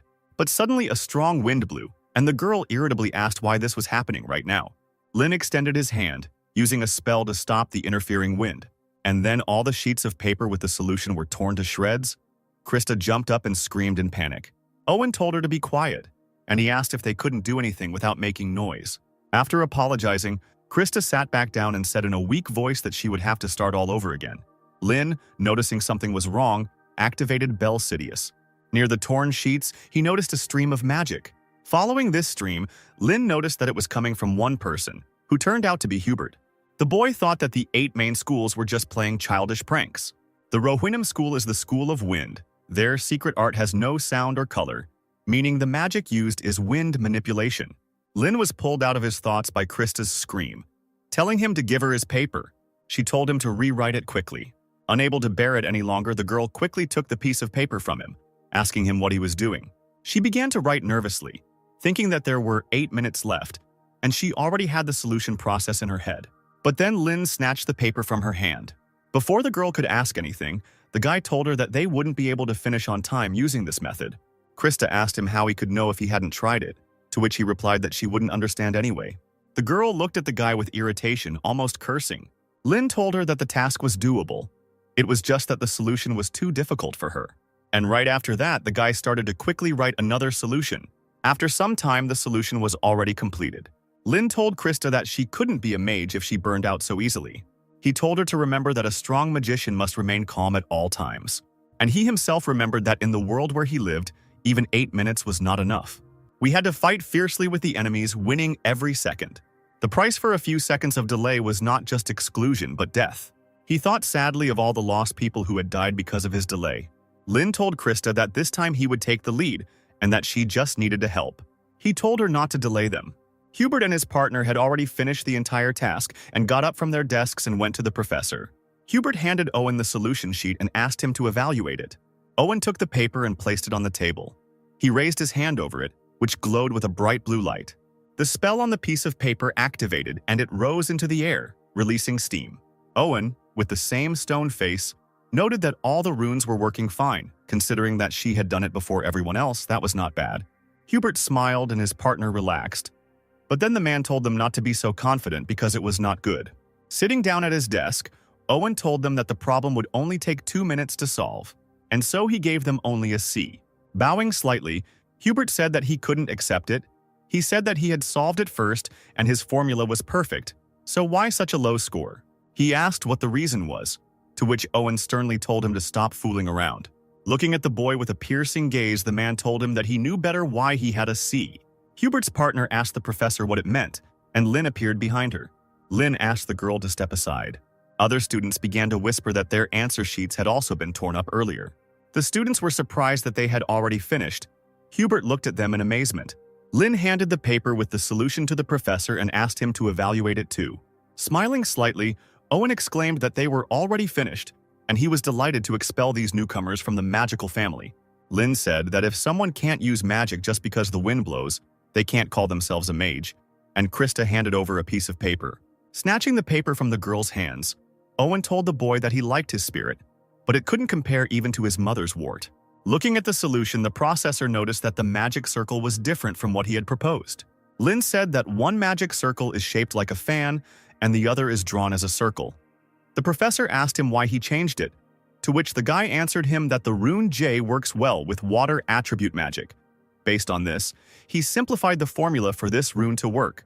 Lynn said that if the rune requirement could be solved with a first-order equation, the activation time would be accelerated, to which the professor remarked that I was reminded of this in high school classes, and he knew it very well. Lynn and Owen continued to talk about it, which was starting to give Krista a headache. Lynn said that one cannot say that one is using magic correctly until one has fully mastered the runes. So, with that in mind, he changed the shape of the magic circle. Owen thought about how he was trying to shorten the activation time based on his understanding of the runes, and he said that was a smart answer. But whether it would activate properly was another story. Lynn didn't deny it, but simply nodded. He grinned and suggested that the professor check it out for himself. Owen raised his hand over the solution using magic and exclaimed that he couldn't wait to see it fail. Krista tensed up, and the professor continued, saying that if he made a magic circle with a double attribute, the math to solve it would become several times more difficult. The paper began to glow with bright colors, and the man said that they would see if it was skill or just a trick. To Owen's surprise, the spell began to work and the flash of light became even brighter. Streams of wind began to spread from the leaf, rushing towards the ceiling. Streams of wind gathered above the heads of those present and came together in a bright flash of light. In this flash of light, a bright star lit up, indicating that the spell had definitely worked. Noticing this, Owen suddenly clapped them lightly. He said he had been teaching for 13 years, and he had seen many geniuses. He said with a smile that, however, they were the first to give such an answer. The students looked at the other students below in amazement. Owen said that it certainly pissed him off, but he had no other choice. He said that this answer deserved an S grade, which he had never given to such a trivial quiz before. Krista started shaking with happiness, and Lin said with a smile that this was high praise. Smiling broadly, Kostra thanked him loudly. Raising her hands to the sky, she began to jump for joy.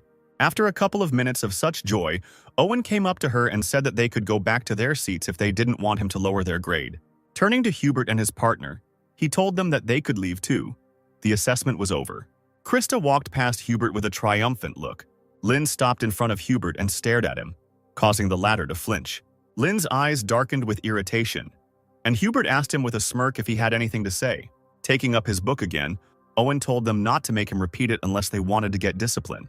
Walking past Hubert, Lin told the boy with a menacing voice that next time everything would be different.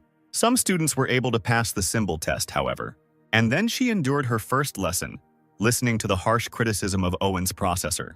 Lin turned to Krista, pointing out a part of the work. However, the girl did not answer him in any way. Then the guy asked her if she was listening to him at all. The guy raised an eyebrow in surprise, not understanding why she was acting like this. The bell rang, and Professor Owen told the students that this was the end of the level. The students breathed a sigh of relief, noticing the expressions on the students' faces. Owen asked them what was wrong with them. Was it really too hard? He told them not to worry, because next time he would show them something even more difficult. Those who failed would be left behind, so they should drill today's lesson into their heads as if their lives depended on it. Standing up from her desk, Krista turned her back to Lin and addressed Rain. Lin asked her what she wanted to tell him. Still not looking at the guy, the girl quietly thanked him for helping her with the test. The guy told her that her voice was too quiet and he asked her to repeat it. With a red face, Krista turned around and told him not to make fun of her. She shouted that next time she would definitely return the favor, so he shouldn't be impudent. They were still rivals. Continuing to scream, she told him that they had helped each other only this once. The other students discussed Krista and Rain, still shocked that they had received the highest grade.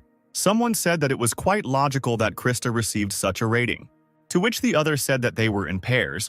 Krista and that genius were on the same team. The next day, Krista and Lin got to the dorm. The guy asked her to return the favor and asked her what floor the dorm was on, to which she answered that it was on the highest floor of the freshmen. And she asked him if he had forgotten that he was the best in the class, but then told him not to show off. Lin told her that she started it herself.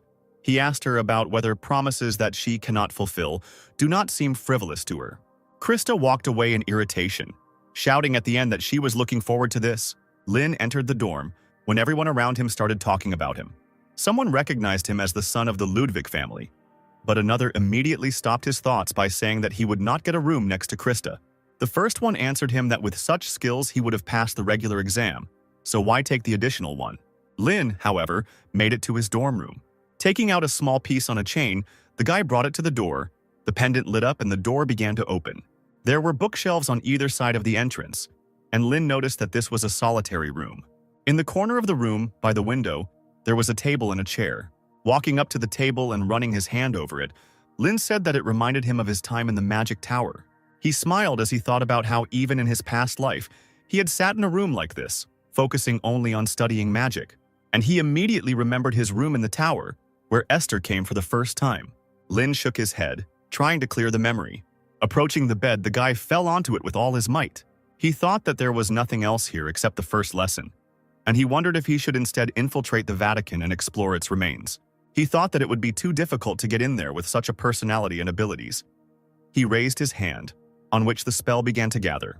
3 red triangles flashed in the air above the boy's hand. Following this, they began to cross paths with each other. But the very next moment, the spell burst like a soap bubble. Lin frowned and thought that even 4-star magic was still too much for him. Suddenly, the guy noticed someone sitting on the window frame of his window. As it turned out, it was an owl, with a rope tied to its paw in a bag. Lin got out of bed and stroked the owl's feathers, taking the bag and taking out a box. The owl flew away, and Lin noticed that the box had the date 1388 written on it. When the boy opened the box, he noticed that there was no sender on the box, and he assumed that his father might have sent it to him. Inside the box were several books with no inscriptions on the covers. Lin carefully took out both books, examining them carefully. One of these books was pretty worn out. The guy looked at it more carefully and his attention was drawn to the inscription. He immediately recognized in this book the diary which he had entrusted to Esther at that very last moment. Lin froze in shock and immediately wondered who could have sent him this. In a panic, the boy looked out the window in an attempt to see the owl or the sender. Looking around the street, he wondered if anyone knew his true identity. The next day, Lin and the other students went to the campus's magical training facility, the Battle Dragon Field. The students watched someone fight while a countdown sounded that there were 30 seconds left to the goal. As it turned out, it was Krista, who fought various monsters alone. Gertrude noticed that there were only 15 seconds left, and she asked the girl if something good had happened. Continuing to fight, Krista asked her why she thought so. Gertrude continued counting and said that she felt more excited than usual. Counting down 5 seconds, she asked her if it was all because she met Lord Rain. Gertrude said she wondered what happened between them. While furiously killing another monster, Krista screamed that nothing happened. She was just annoyed that she would see his annoying face again today. Krista continued to make excuses, and Gertrude remained silent, thinking that she would not deceive anyone with her behavior. She thought that it seemed like the rumors about Rain Ludwig helping her during the exam were true. The girl thought that it was surprising because he was not like this at the family meeting. By that time, Krista's training was over. Hubert walked down the central hall of the student dormitory. Suddenly, someone called out to him, calling him a loser with a C grade. Hubert told this guy, whose name was Logan, not to mess with him. Otherwise, if he continued like this, he might die. Logan, a graduate student at Chakek School, told the guy to calm down. He just heard someone get a C and nearly died laughing. The guy continued by saying that besides, Krista got an S rating even with sandbags. He asked Hubert if that genius wasn't in his group, and he wondered what he really was, whether he was just a coward like the rumors said or not. And he noted that he was still better than him. Hubert simply told him it was none of his business, calling him a muscular fool. Turning around with his eyes blazing with anger, he asked the boy if he wanted to challenge him. Logan's eyes also flashed dangerously, and he said that he could and wanted to. The room began to shake slightly, under the pressure of the two mages' forces. The noise was cut through by a quiet female voice asking them to stop. The girl indifferently insisted that it wasn't just the two of them here. Logan told Rivendell graduate student Lillian that it was just a joke. The guy said he was thinking of a strategy to take down Krista and that genius, and he asked the girl if she wanted to join. Without looking up from her book, the girl replied that this was the reason why his magical achievements were not growing. He was always up to senseless pranks. She said that even this was Krista. There was no benefit in bullying the weak. Hubert just turned around and said that he would destroy them himself. As he walked away, he told Logan that if he touched them by accident, he would be the first to go down. Hubert reached his dorm room and cursed quietly at Logan. Taking a deep breath, the guy suddenly hit the wall with his fist.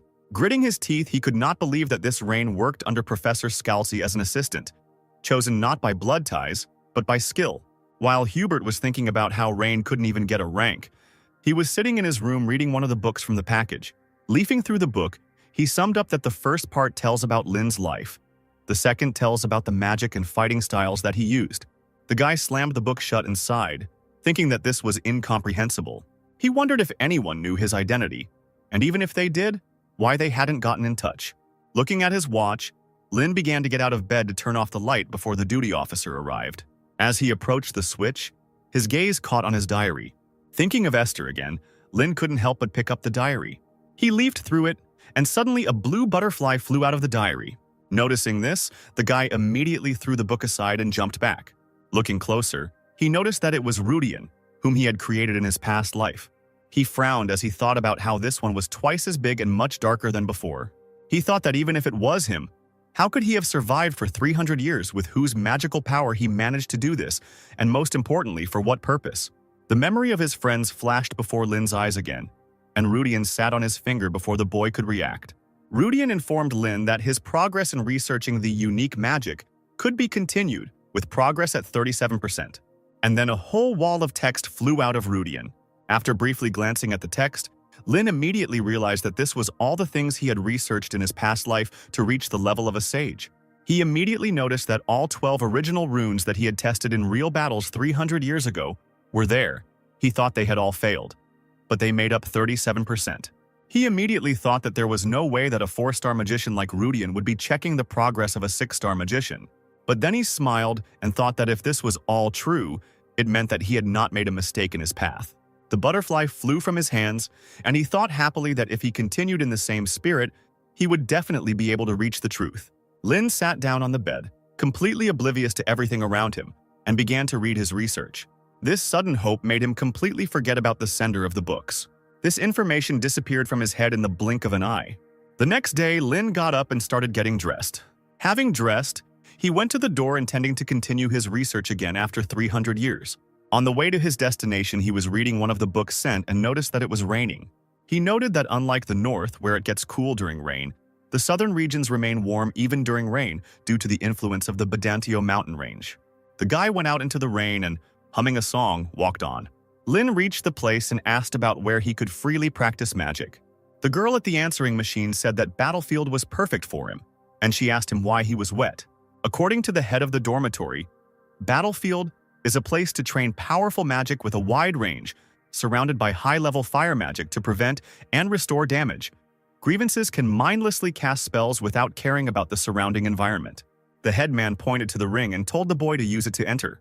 Lin followed her instructions and used the ring, and the walls of fire immediately parted to the sides. A voice came out greeting the student Rein Ludwig and informed him that there were currently 30 rooms available.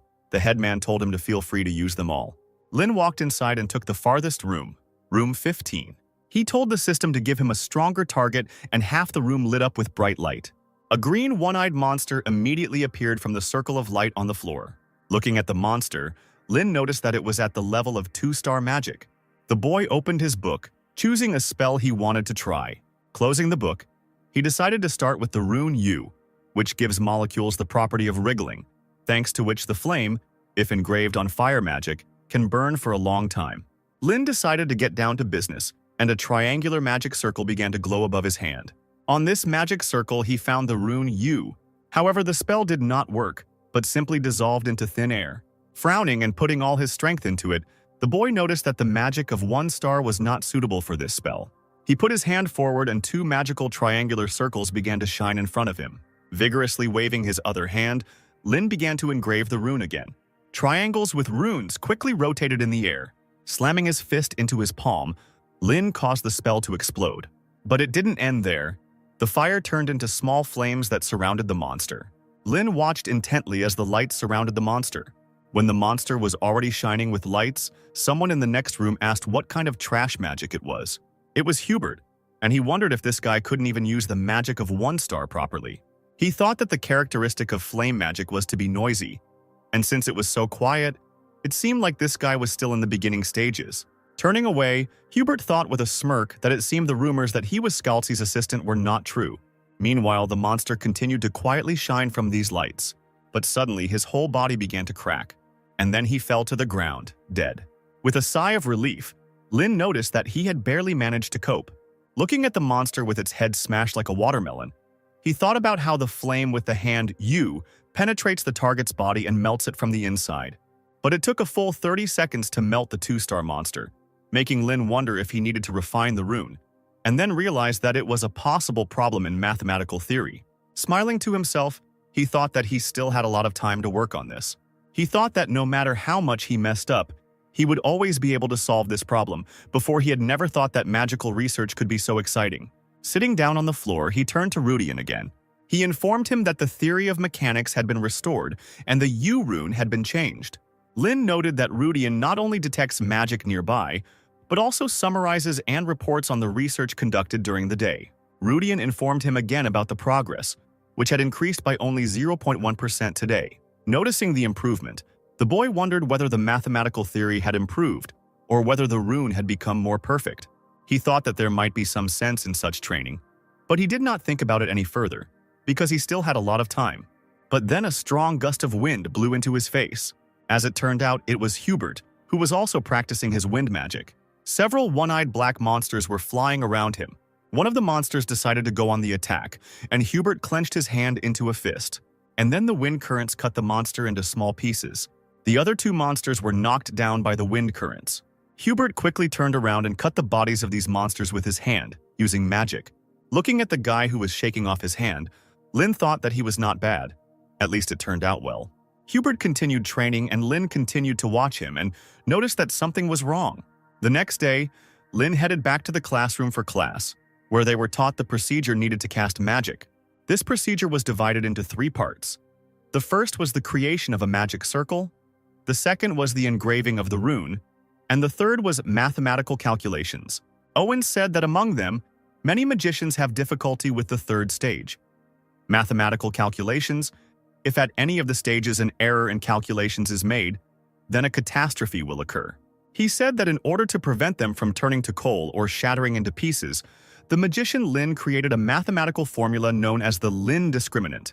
Having started writing on the board, the professor said that he would now give an example, and they should try to solve it using Lin's discriminant. Taking out his pocket watch, the man said that it might be too much for them, so he would give them 10 minutes, and he said that this formula was made to be very easy even for dummies like them. The time began, and all the students held hands. Lin wondered who had passed on this formula. Thinking about his friends, he remembered that they didn't even know this formula. They barely knew how to add and subtract, so they couldn't learn it. But, delving into his memories, he thought that there was one person who could remember her. One person came to his mind, that annoying child who had proclaimed himself his disciple and stubbornly followed him around. This child was a man named Tarina. Lin wondered if he had passed it off as his idea, but then he thought that couldn't be true, since it had been 300 years ago. A touch on his shoulder pulled him out of his thoughts. Looking at Krista, he told her to let him see it if she didn't understand something, to which he responded that it was nonsense because she was a great genius. Noticing that Krista was talking, Owen gave her a non-stern look, and the girl quickly apologized. The guy asked her what she wanted to ask then. Without answering, Krista handed him the box. When the guy asked what it was, she quietly said that it was cookies. Lin looked at the girl in surprise, and she said that she had stolen it because she had a little time left after her magic training. She pointed out irritably that she still owed him. Lin lazily thanked her and began to open the box. When he opened it, he didn't see any cookies, but only some coals. The girl continued to chat enthusiastically, and Lin froze in silence. Rubbing the bridge of his nose with his fingers, he wearily wondered if it was really a cookie. Still, he decided to ask again. When he received an affirmative answer, he asked her if she used mud instead of flour, to which she exclaimed that they were real. Enraged, Krista began to yell at him, but something else caught Lin's attention. He heard one of the students exclaim that he couldn't believe it had been that easy all this time. He said that Lin really was a genius, and Krista had stolen Owen's chalk. The students continued to praise Lin, saying that he was simply a god, or that he was an angel sent by God, which made Lin himself feel embarrassed. The disciples continued to talk about this. Someone said that he could be the reincarnation of a great sage, but not a god or an angel. They talked about how they envied him because he could handle any magic freely, which made Lin feel even more embarrassed and covered his face with his hand. Noticing the guy's embarrassment, Krista wondered why he was so blushing. Looking at his red face, she mockingly asked herself in her head if he was really that embarrassed because of a few cookies.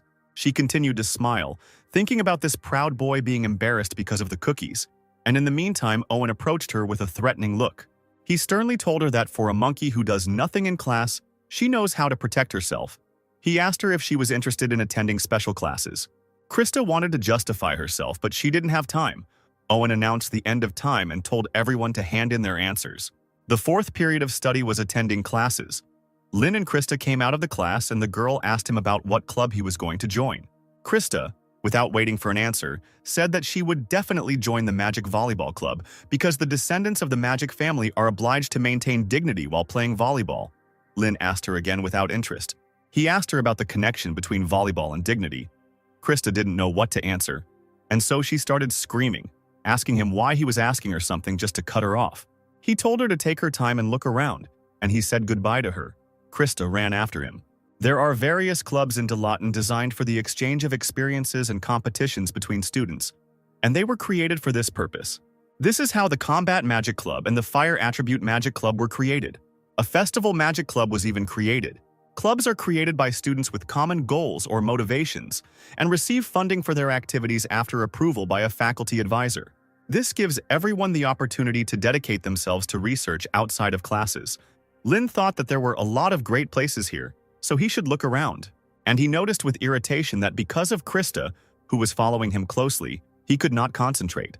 She followed him, exclaiming that the magical family should join the volleyball club. The guy answered her that he hadn't heard that, but even if so, it was not a problem. Krista asked why it wasn't a problem, to which Lin replied that his father told him he wouldn't interfere wherever he went. Gertrude appeared from behind Krista and said that this couldn't be. She told him the same thing as Krista, in response to which Lin asked her if it was necessary. He smiled and said that he found the Fine Arts Magic Club much more interesting, and there was also this local development club. He thought happily about how in those days people were clinging to survival, but when the world became free, everyone was gradually able to do what they liked. He remembered Esther one evening talking about how when Lynn grew up, the world would be a prosperous place. She hoped that Lynn could protect these lives. Gertrude began waving her hand near Lynn to break him out of his thoughts, but to no avail. The guy, without saying anything, walked on. The girl asked him where he was going. Lynn told her that he was going to check out the local development magic club. Gertrude watched him go, wondering if he didn't know that magic volleyball was an integral part of all Soviet get-togethers. She said that the glory of the Ludwig family, which has been rivaling the Page family for over 100 years, could end with Lord Rainey. But then she remembered that the eldest daughter of the Page family had disappeared after a certain event. Smiling, she thought that even if the Ludwig family lost heart, a new era would begin under the leadership of Lady Krista. Realizing this, Gertrude turned to Krista with a joyful expression. However, there was no one behind her. Having lost all her enthusiasm, she thought about whether she could go after Lord Rain. Krista actually followed Lynn, justifying herself by saying that she was just curious about what the Magical Development Club was like. Finally, they reached the hall above which the name of the club was written. As Krista continued to make excuses, Lynn glanced at the sign and wondered if this was the right place. From behind the door came the voice of a guy asking how he could accept such ridiculous conditions. Krista and Lynn quietly looked inside. The other guy answered him with a grin that the strong take everything. That's the main thing. DeLayton is right. Logan told the guy that the room would be useful to them, so they should give it to him. Lynn asked Krista who the guy was, to which she asked him if he really didn't know. But she still said it was Logan, a junior at Chehak High. Now Lynn asked about the Chehak school, and the girl told him that it was a school that specialized in producing magicians with an emphasis on martial arts. Logan asked the guy with glasses if he really wanted to settle everything with a duel, if he had the courage to fight the elder. He continued by asking why they even needed this ridiculous lust of magical development.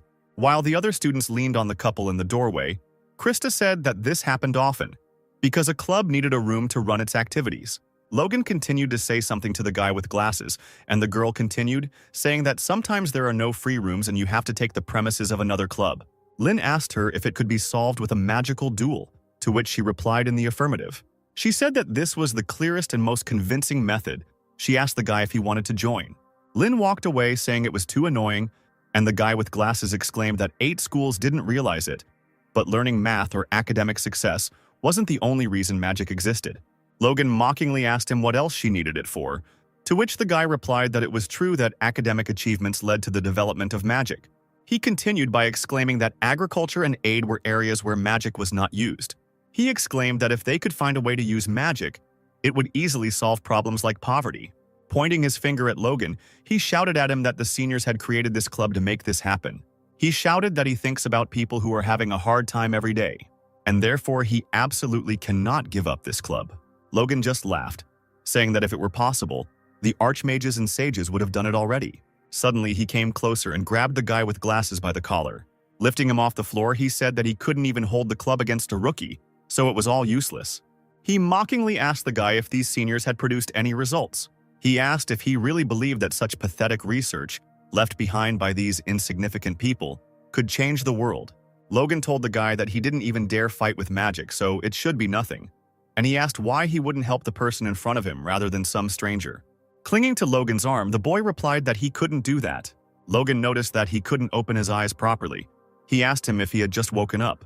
He squeezed his collar tighter and told him to wake up quickly.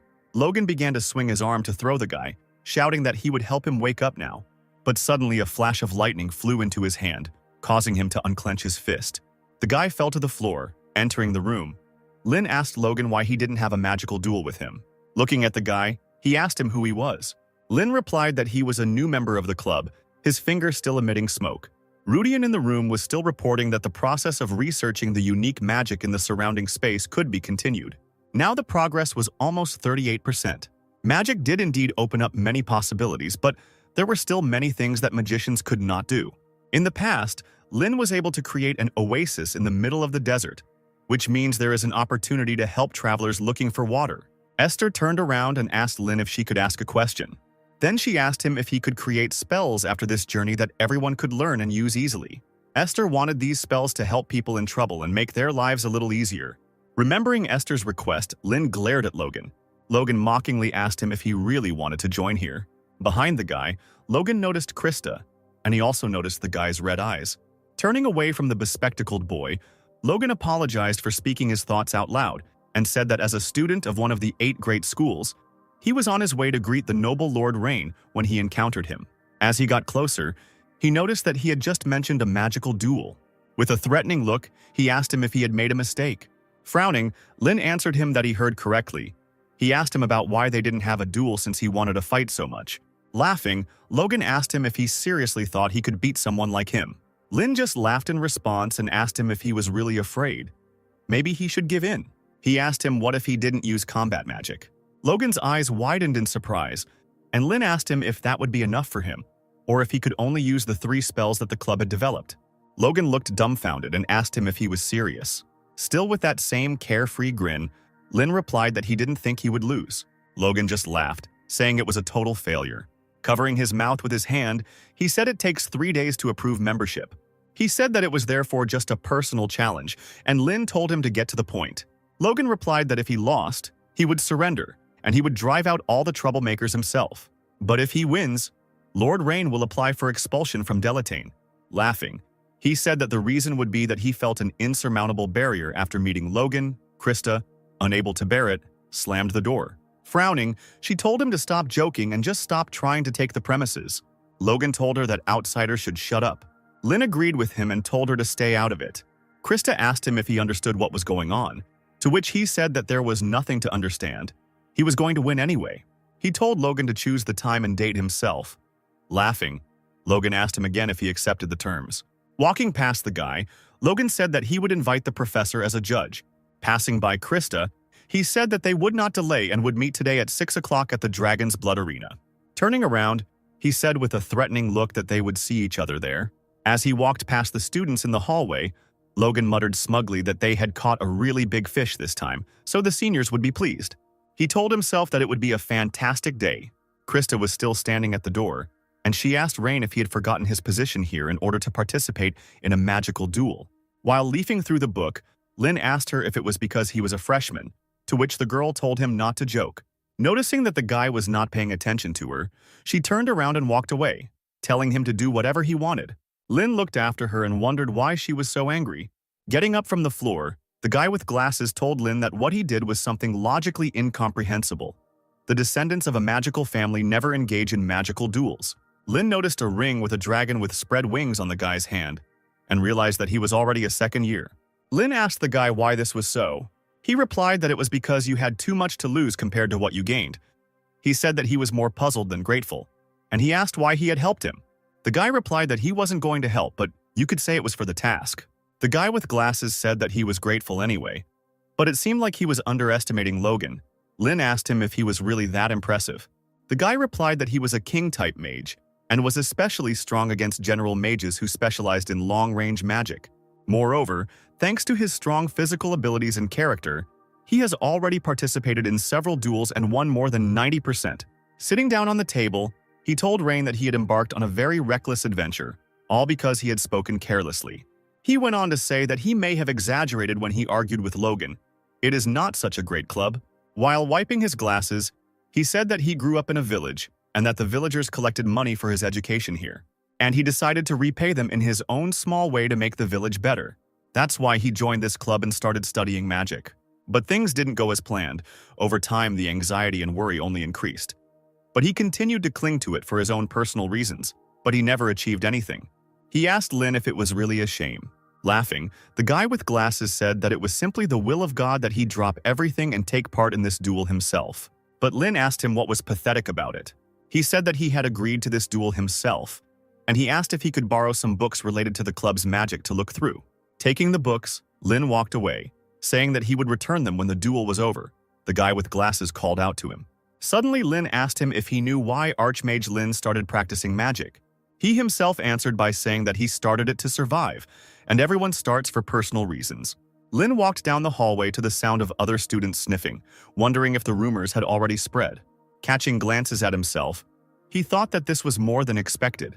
Suddenly, someone called him sharply, causing him to flinch. Turning around, he noticed his Aunt Elin, all sweaty, asking him how he was doing.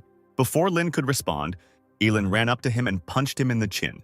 Just recently, she received news that the genius of the Ludwig family was participating in a magical duel. Rubbing his cheek with her fist aggressively, She said that she must have misheard that he was starting a duel. But Lynn told her honestly that it was true. Squeezing her nephew tighter, Elin said that her nephew had caused quite a stir, and for that she needed to drink some liquor. After letting the guy go, she told him that if Logan hit him, it would hurt several times more, and she asked him what he was even thinking. Looking at his aunt's back, Lynn asked her if she was worried about him. Running up to him, she screamed, asking him if she really looked like a pathetic aunt who was worried and asking about someone like him. Tapping her finger on his chin, she said that he would only come to his senses after he got a good beating from Logan. Puffing with irritation, Elin walked away down the corridor. Rubbing his cheek, Lynn apologized to his aunt and told her that he didn't know that wasn't allowed. But he assured her that it did not bring shame on their family. Elin replied that it was already connected, because of his thoughtless actions. In the worst case, it would end in expulsion. And then she said that everything was fine. She was still irritated by those who laughed at him as if he were a worthless offspring. She smiled and looked at the guy and told him to trample them properly when he left with victory, since he started it. She exclaimed that the name of the Ludwig family was on his shoulders, so he must do something that others could not even think of, to rise to his level. Lynn smirked, and Elin told him to teach them a lesson. At 6 o'clock in the arena, Lynn and Logan met. The stands were filled with people. Lynn thought that his aunt need not worry, since that had been his intention all along. Some students in the classes noticed others running somewhere. All the students came running to watch this duel. All eyes were on the worthless loser and jock from Chaycock. Professor Caroline asked Professor Owen who he supported. Logan from the same faction, or Rain, whose student was being sent. Owen replied that status, pedigree, or education meant nothing to him. He simply replied that he would support the one who was stronger. Judge Theon entered the arena and announced himself. He announced that this duel was officially sanctioned by the school. Therefore, the winner must fulfill the conditions of the winner set by the school. The judge told the challengers to step forward. Logan took a step forward, throwing his cloak off his shoulders and revealing his chest, hidden by bandages. Lynn looked him over and asked him if he had prepared too much for the battle against the failed nobleman. Krista said that it would be difficult to defeat him. Gertrude secretly approached her and told her over her shoulder that she had come after all. Krista waved her hands and began to justify herself, saying that she didn't come here because she was worried, but just wanted to see how this guy would get beaten up. Gertrude gave her an understanding smile. Caroline thought that apprentice mages had very long casting times, so mages who could immediately engage in close combat were a threat. She wondered how he would fight it, and in the meantime, Lynn began to twirl something in his hands under his cloak. The crowd froze in surprise. Someone even whistled. As it turned out, there was a cleaning broom hidden under Lynn's cloak. Logan froze with a shocked expression on his face. He said he thought he was holding some kind of wooden stick, but this was too much. The entire stadium burst into loud laughter. The professors looked at this with ambiguous expressions on their faces, and mockery was heard from the students. Krista covered her face with her hand in shame, and Gertrude simply froze in shock. Judge Theon asked the guy what it was, to which Lynn replied that he took it from the library. Fortunately, the cleaning had just finished. The judge asked him if he was going to use it for a duel, to which Lynn asked him if it was prohibited, to which he said it was not prohibited. Logan asked the guy if he was really so easy to indulge. He noted that he used to be so confident in himself, and now he came with a broom. He told him that they could finish now. He could just give in and not embarrass himself. Lynn told him that it had always been that way since he came to the university. He noted that from a senior's perspective, it was truly unfortunate. Logan asked him, confused, which senior he was talking about. But Lynn didn't answer him, but only continued, asking him why young people at this time are so good only at empty talk. They are not witches sending curses. He asked him since when magicians began to win with words. Judge Theon told the boys that they were getting too close and he told them to move away. After clearing his throat, the judge said that he would now announce the final confirmation before the duel. He announced that if Logan lost, he would serve as a security guard at the local magical development club until he graduated. Otherwise, Rain will be expelled from Delayton. The judge asked them if they agreed to these terms, and the boys answered yes in unison. Theon, raising his hand with a spell, told them to disperse. Logan and Lynn moved a few meters apart and the referee began the countdown. Using magic, he summoned a golden clock that began to count down 10 seconds. Students from all over the university ran to the duel. Elin's assistant asked her if she wanted to take a look, and she would sort it out, to which she replied that she didn't want to. The assistant noticed that she was so calm when her nephew was facing a serious test. Elin asked her threateningly if this meant that she could not remain calm. Elin turned to the window, and the assistant began to say that she had not meant it. Smiling to herself, she mentally told her brother that Rain could be a sage. As Logan began to remove the bandages from his chest, he said there was no need to watch. He said that the outcome was already predetermined.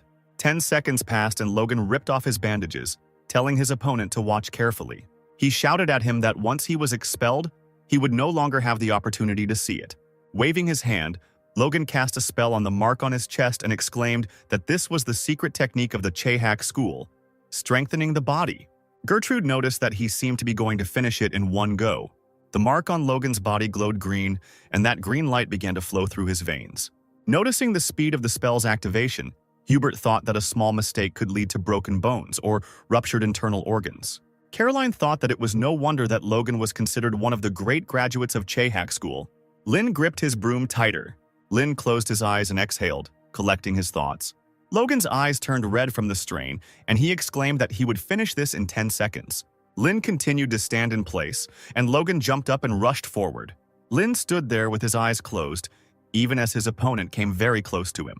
As Logan raised his fist to strike, he thought that this guy couldn't even move, but the result would be the same even if he could. He thought that body fortification was a spell that both attacked and defended. It created a wall of magical power on the surface of the body to defend and exploded the magic at the point of impact to damage the opponent. As he flew forward, he thought that this could not be stopped. He would end this duel with this blow. But suddenly, a broom handle approached his fist. Lin began to spin the broom in his hand, pushing away his opponent's hand. But he didn't stop there. Turning around on the spot, he swung the broom. Lin swung his arms and hit Logan hard in the chest with the broom. The force of the blow sent Logan flying upward. The professor's eyes widened and they froze in shock. No one expected that Logan would fly back with one blow from some broom. Owen noticed that it was a staff technique from the Osiris school. He remembered that 300 years ago, this amazing achievement elevated the Osiris school to the rank of one of the 8 major schools. This staff technique was developed by the great magician Lin.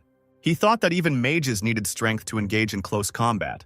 That's why it is said that he created this technique with the help of the hero Esther. He wondered how the heir of the Ludwig family had mastered this technique. And in the meantime, Logan woke up. He immediately turned around in the air and landed on the ground a few meters from the enemy. Caroline kept her eyes on Rain, still surprised. She noticed that even from such a blow, the broom was not yet broken. She thought about how if the guy hit the body surrounded by body reinforcement with a normal broom, it should have shattered into pieces, she replied. The incredible magic control that was needed to enhance the strength of this broom. She wondered what this guy really was. Lin twirled the broom and threw it over his shoulder, and the entire stadium exploded with cries of delight. They started shouting that Logan had simply been thrown out while he was still on his knees. Suddenly, he felt a sharp pain in his chest, and saliva began to flow from his mouth. As he leaned on the ground, he thought that the reinforcement of his body had been broken, and he couldn't believe that it had happened with the broom that this useless scum had used. Lin said mockingly that 10 seconds had already passed and the end had not yet come. The guy said it wasn't fun to torment a promising junior, to which Logan shot him an angry look. Twirling the broom between his fingers, Lin said he was done in 6 seconds. He moved the broom behind his back and told his opponent to attack. Logan stood up with difficulty, thinking that he was showing off just because he was able to land a punch. Deciding to take a different approach, Logan quickly lifted his leg. Releasing magic, he smashed the ground with force, shattering it into small pieces. The destruction reached Lin too, causing him to jump. Logan didn't stop there and jumped up, swinging his leg. The guy kicked one of the fragments in the air with all his might, shattering it into even smaller pieces. These pieces